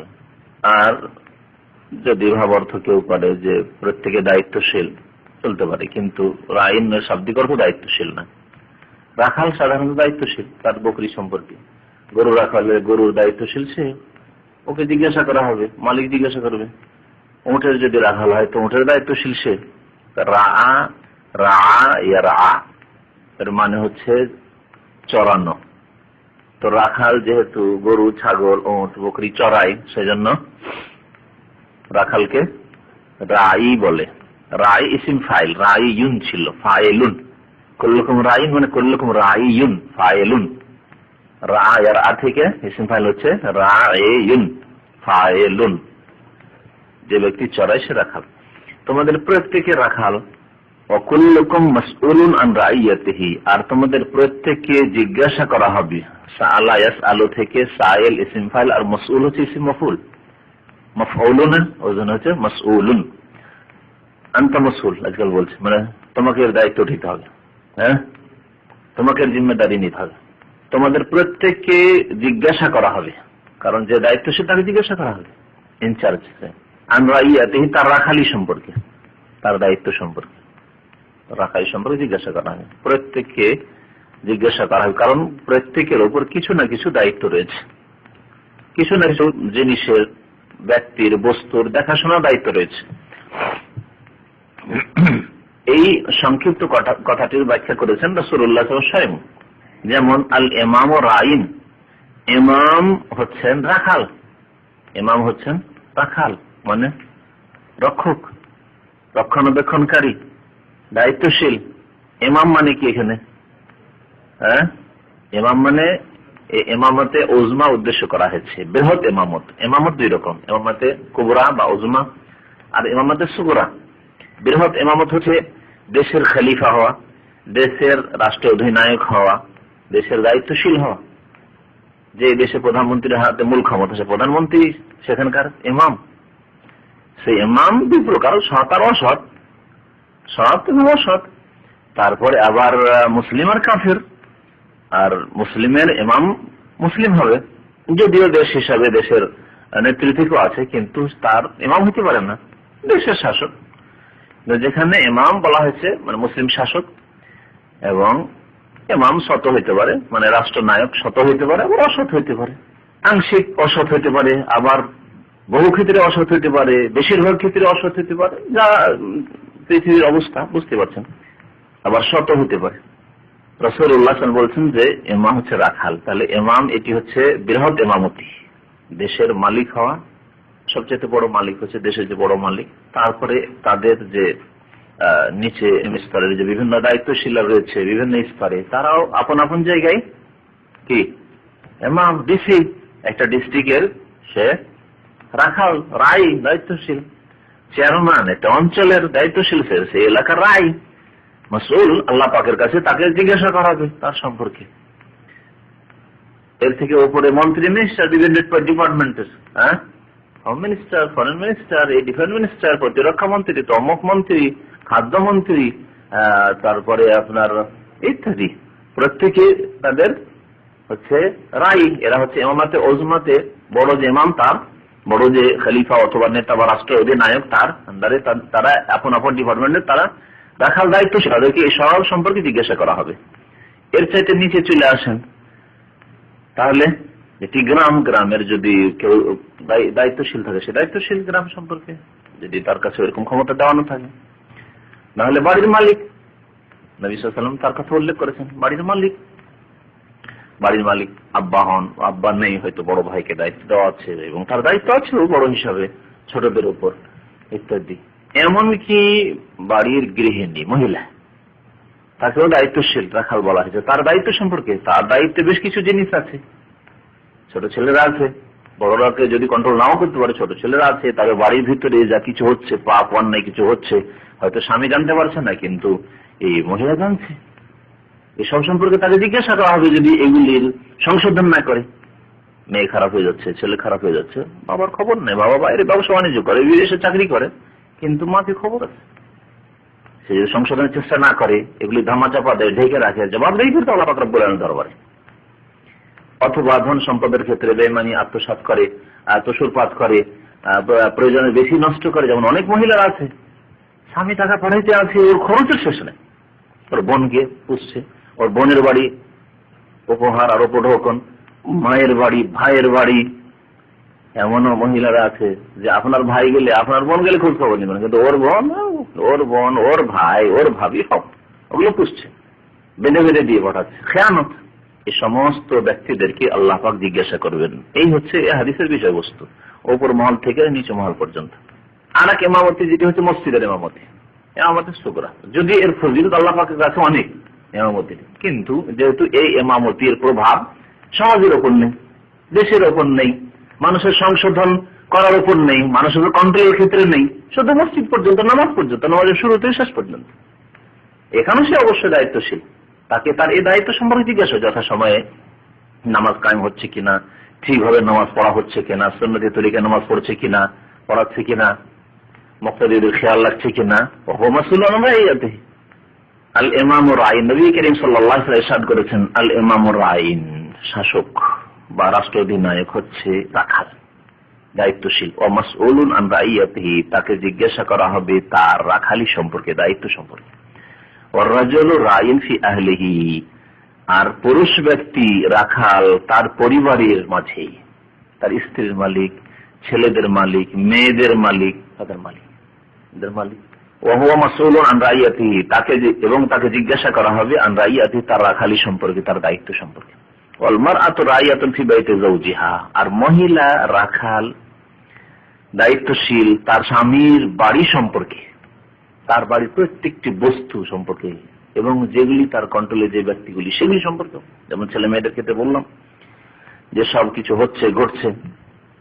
ওয়া মাসউলুন আন রাইয়াতিহা, তার এই রাখালি সম্পর্কে। ওয়া মাসউলাতুন আন রাইয়াতিহা, তাকেও জিজ্ঞাসা করা হবে তার রাখালি সম্পর্কে। অনেক বাড়িতে অঘটন ঘটছে, মেয়ে বেরিয়ে পালিয়ে গিয়ে কোর্ট ম্যারেজ করছে, লাভ ম্যারেজ করছে, বাবাকে খবর নেই, কিন্তু মাকে খবর আছে। যেমন মেয়ের চরিত্র খারাপ লাগছে, কোথায় যায়, আসছি বলে 2 ঘন্টা দেরি, 3 ঘন্টা দেরি করে দেয়, স্কুল থেকে আসে 3টার সময় আসতে হবে, আসে 5টার সময়, হ্যাঁ, রাতে কোনোদিন দেখা যায় না কোথায় গেল, বাড়িতে কোনো ছেলে আসছে কথা বলছে বা চোখ মারামারি হচ্ছে, কিছু না কিছু খবর অবশ্যই আছে। এগুলিকে সামলাবার চেষ্টা করে না, এগুলি সংশোধনের চেষ্টা করে না। যখন এতদূর পৌঁছে যায় আর ধরে রাখা যাবে না এই মেয়েকে, তখন আউট হয়ে যায়, তখন বাড়ি থেকে পলাতক হয়ে যায়। পরে তখন হায় আফসোস করে আর সংশোধনের কথা চিন্তা করে, ধরে নিয়ে আসো ওই ছেলেকে, যেখানে পাও যেইভাবে হোক উদ্ধার করে নিয়ে আসো মেয়েকে। তোমরা শয়তান, তোমরা এই সুযোগ করে দিয়েছো, তোমরাই খারাপ করেছো মেয়েটিকে। তো বিশেষ করে মহিলাদের গুরু দায়িত্ব রয়েছে ছেলে মেয়েদের সম্পর্কে, তাদের আখলাক চরিত্র সম্পর্কে, তাদের লালন পালন সম্পর্কে, তাদের তরবিয়ত সম্পর্কে। শুধু খাইয়ে দেওয়াই তরবিয়ত না, যে পেট ভরিয়ে দিয়েছি, খাইয়ে দিয়েছি, শরীর স্বাস্থ্য ঠিক রেখেছি না, তার চাইতে বেশি গুরুত্বপূর্ণ তার চরিত্র ঠিক রাখা। ওয়াল খাদেম রাইন ফি মালে সাইয়্যিদিহি, বাড়ির যে চাকর আছে, চাকর সে কি তো দাসী হোক অথবা এমনি আমাদের দেশে যে চাকর আছে, কাজের মেয়েরা আছে, ছেলেরা আছে, এরা হচ্ছে রাখাল। ফি মালে সাইয়্যিদিহি, তার মনিবের ধন সম্পদ সম্পর্কে নিয়ে আসা, দিয়ে আসা, কিনে নিয়ে আসা, বিক্রি করা, এগুলি তার আমানত। যে দামে কিনবে সেই দাম বলবে, যে দামে বিক্রি করবে সেই দামের কথা বলবে, যা কিছু যেখানে প্রয়োজন সেইভাবে খরচ করবে ইত্যাদি। তো ধন সম্পদ যা আসছে সেগুলির খেয়াল রাখবে। ওয়া মাসউলুন আন রাইয়াতি, এবং তাকেও জিজ্ঞাসা করা হবে তার রাখালি সম্পর্কে, এই দায়িত্ব সম্পর্কে। তাহলে বাড়ির চাকর নকর থেকে শুরু করে উপর মাল, ইমাম, রাষ্ট্রনেতা, রাষ্ট্রপতি, প্রধানমন্ত্রী, বাদশাহ, খলিফা, সেখান পর্যন্ত আল্লাহ পাকের দরবারে সবাইকে জবাবদিহি করতে হবে। কোম্পানির মুদির, ডাইরেক্টর, প্রেসিডেন্ট, বস, ফোরম্যান, সুপারভাইজার, প্রত্যেক স্তরের যত দায়িত্বশীলরা রয়েছে সবাই হচ্ছে কুল্লুকুম রাইন ওয়া কুল্লুকুম মাসউলুন আন রাইয়াতিহির অন্তর্ভুক্ত।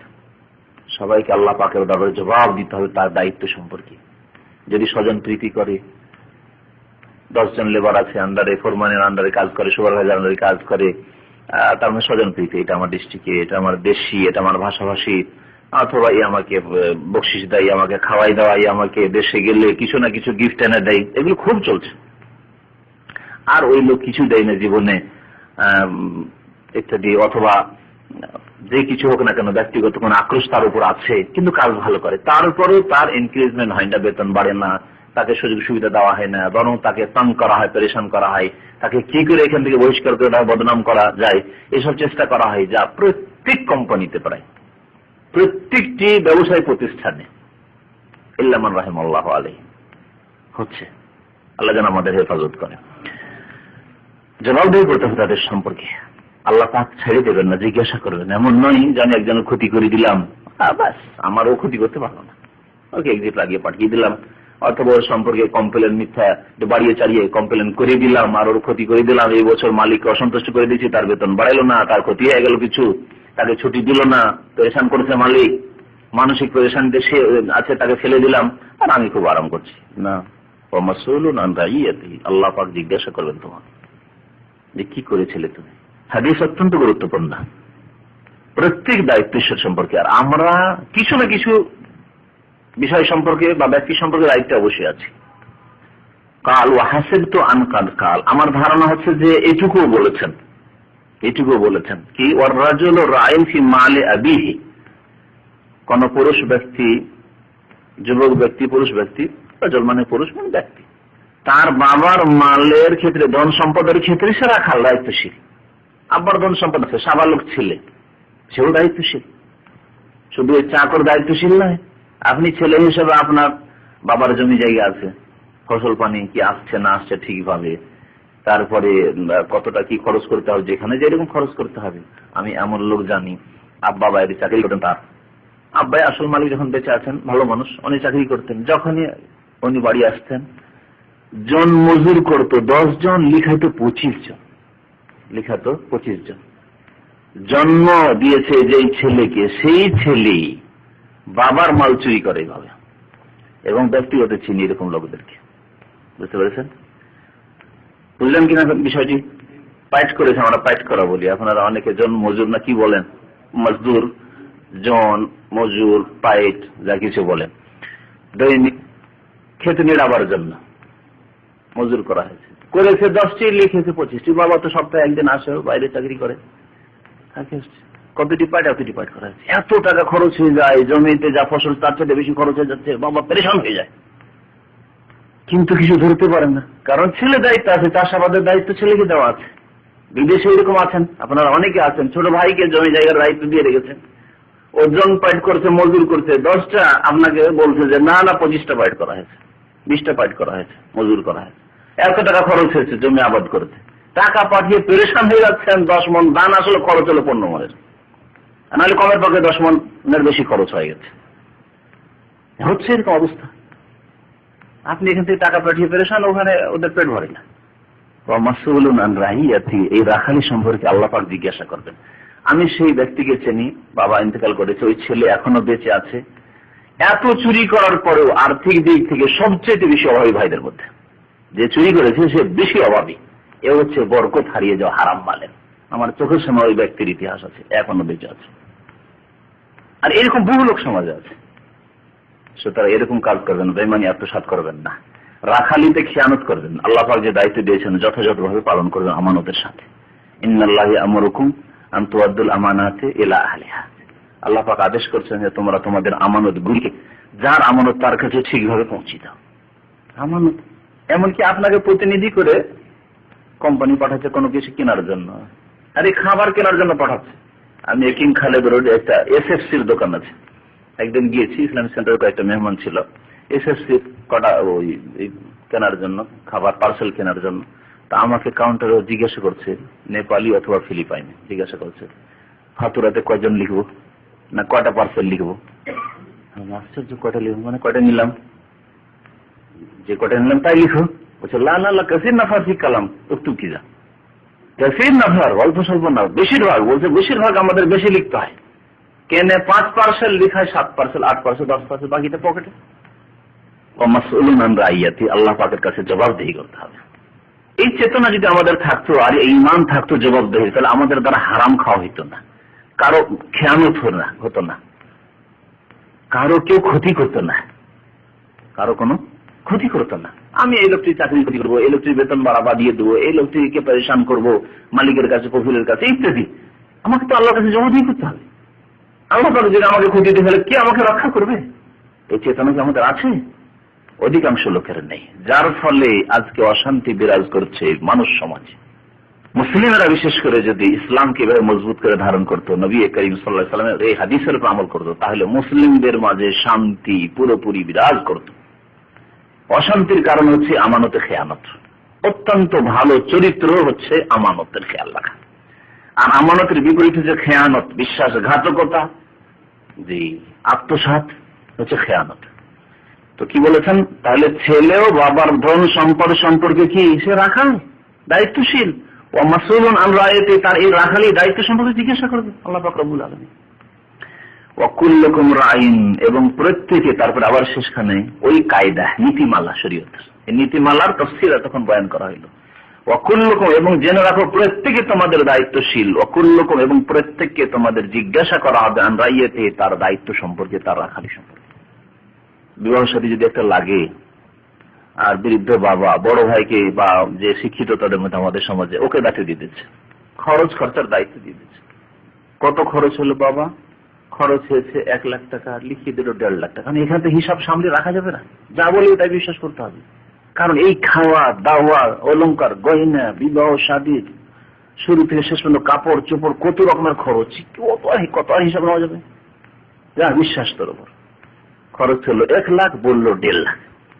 জমি কেনার ক্ষেত্রে আজকাল দালালরা এরকম করছে। আপনজন কাছের লোক জমি কেনার দায়িত্ব, বিদেশে থাকা জমি কেনার দায়িত্ব দিয়েছেন, জমি কিনলো যে রেটে, তারপর প্রত্যেক কাঠাতে প্রত্যেক শতাংশ দিল বাড়িয়ে। খেয়ানত এরকম। ওহো মাসউলুন আন রাইয়াতিহি, আপনি যখন তার পক্ষে ওকিল, যেইভাবে কিনেছেন, যেই রেটে কিনেছেন সেটাই বলতে হবে। হ্যাঁ, আপনি নিজের পয়সা দিয়ে যদি ব্যবসা করতেন, কিনতেন, আর বলতেন যে আমি এতটাই তোমার কাছে বিক্রি করবো, সেটা আলাদা কথা। কিন্তু আপনি একজন ওকিল হিসেবে কাজ করছেন, যেই রেটে যেভাবে কিনছেন সেভাবে বলতে হবে, না হলে খেয়ানত। এটিও আপনার রাখালি, আপনাকে রাখাল করে ওখানে রাখা হয়েছে, জমি কেনার জন্য আপনার দায়িত্ব আছে। ঠিক আছে ভাই, আমার এহসান করেন। সেই এহসান করার পরে সে যদি আপনার এই এহসানের বদলা দুনিয়াতে কিছু দেয়, আর না হলে আপনি নেকি ভাবে, নেকির উদ্দেশ্য করুন।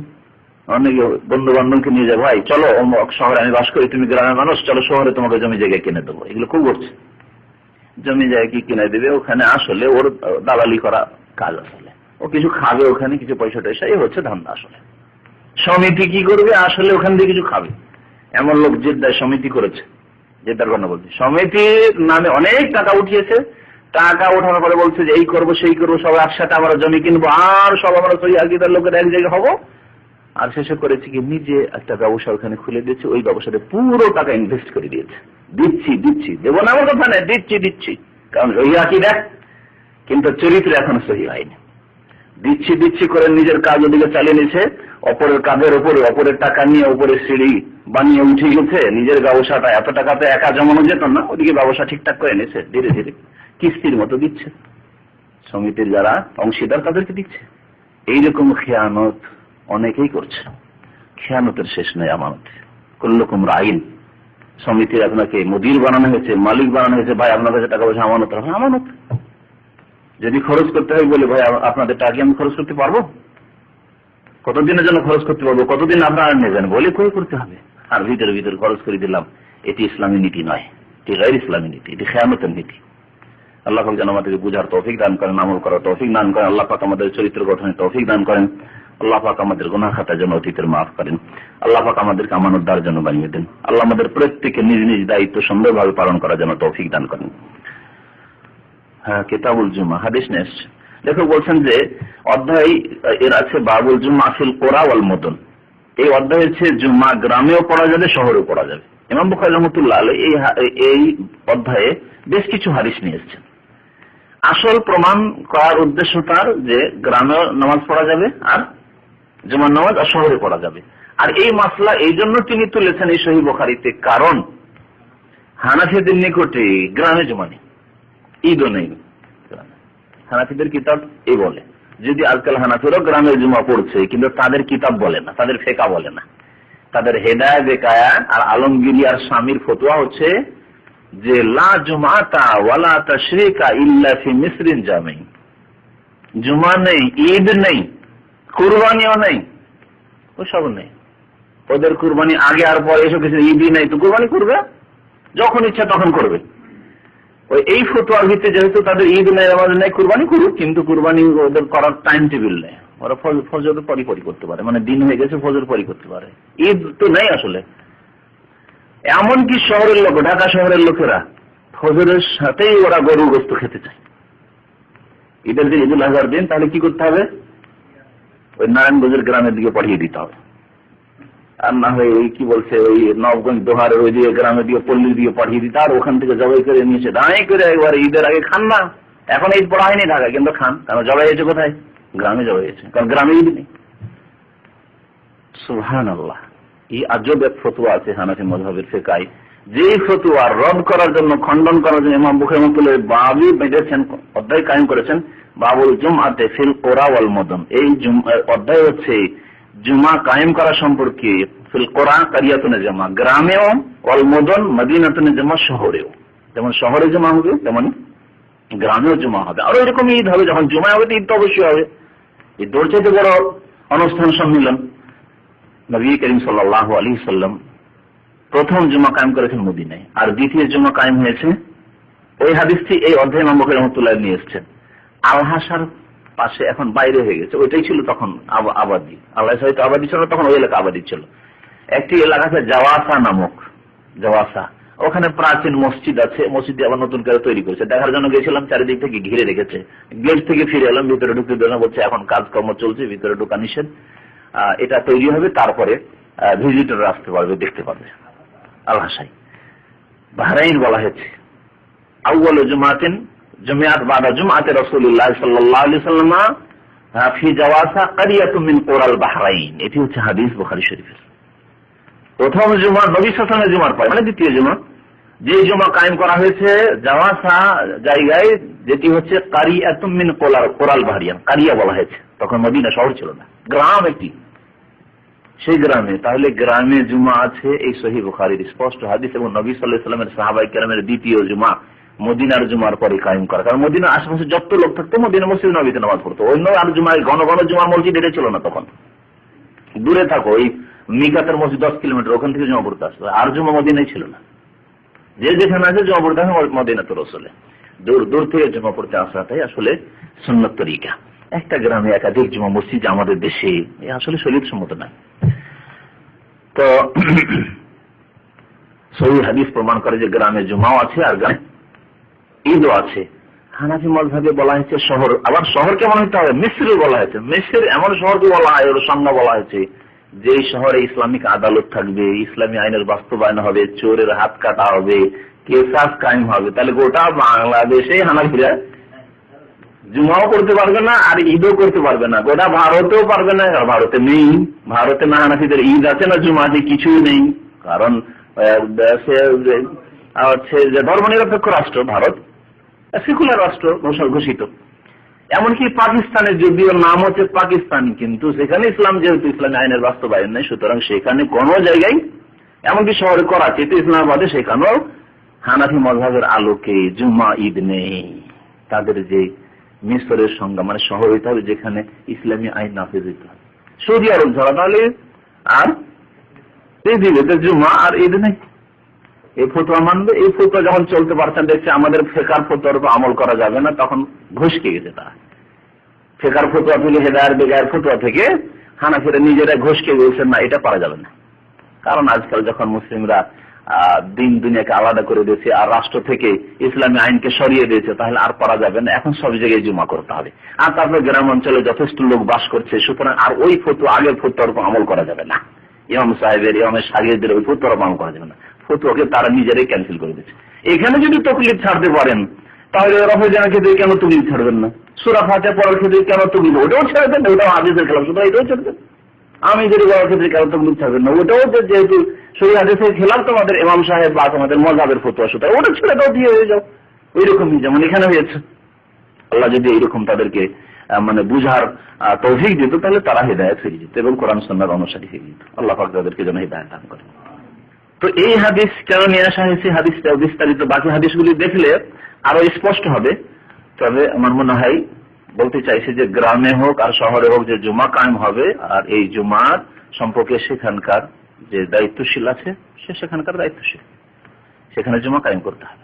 যদি জুমা কায়েম না করে, মাসউলুন রাইয়াত, রাখালি সম্পর্কে জবাব দিতে হবে। তোমার গ্রামে এত লোক ছিল আর তুমি এদের মালিক ছিলে, কেন সেখানে জুমা কায়েম করনি? তো এই উদ্দেশ্যে ইমাম বুখারীর মতো কতগুলো হাদিস আছে, একবারে সূক্ষ্ম সম্পর্ক, একে বলা হয় ফিকহ, মানে অত্যন্ত গভীরতার সাথে বোঝার চেষ্টা করা। হাদিস কোথাকার, কিন্তু হাদিসকে ওখানে সূক্ষ্ম সম্পর্কের মাধ্যমে ফিট করা যাবে। আপনি আপনার গ্রামের যদি প্রভাবশালী মানুষ হন, আপনি চেয়ারম্যান, অথবা আপনি আমাদের দেশে মাতাব্বর থাকে, মন্ডল মাতাব্বর, আমাদের দেশে মন্ডল বলে, কোন কোন এলাকায় বলে মাতাব্বরকে বিক্রি করে মাতবর বলে। মাতবর আসলে কিছু না, মাতাব্বর। তো এরা হলো দায়িত্বশীল, যারা বিচার সালিশ একেবারে জানতে এলিয়া বসবে, যার যেরকম ইচ্ছা বিচার করে, নাই অন্যায় বিচার করতে পারবে। জুমা কায়েম করতে হবে না তো? তারপরে যারা জুমা পড়েন, নামাজ পড়েন, তাদের বিচার করতে হবে না, তাদের শাসন করতে হবে না, এগুলি করতে হবে। তো এই উদ্দেশ্যে হয়তো এই হাদিস নিয়ে আসা হয়েছে। আল্লাহু আ'লাম। ওয়া সাল্লাল্লাহু আলা নবিয়িনা মুহাম্মদ ওয়া আলা আলিহি ওয়া সাহবিহি।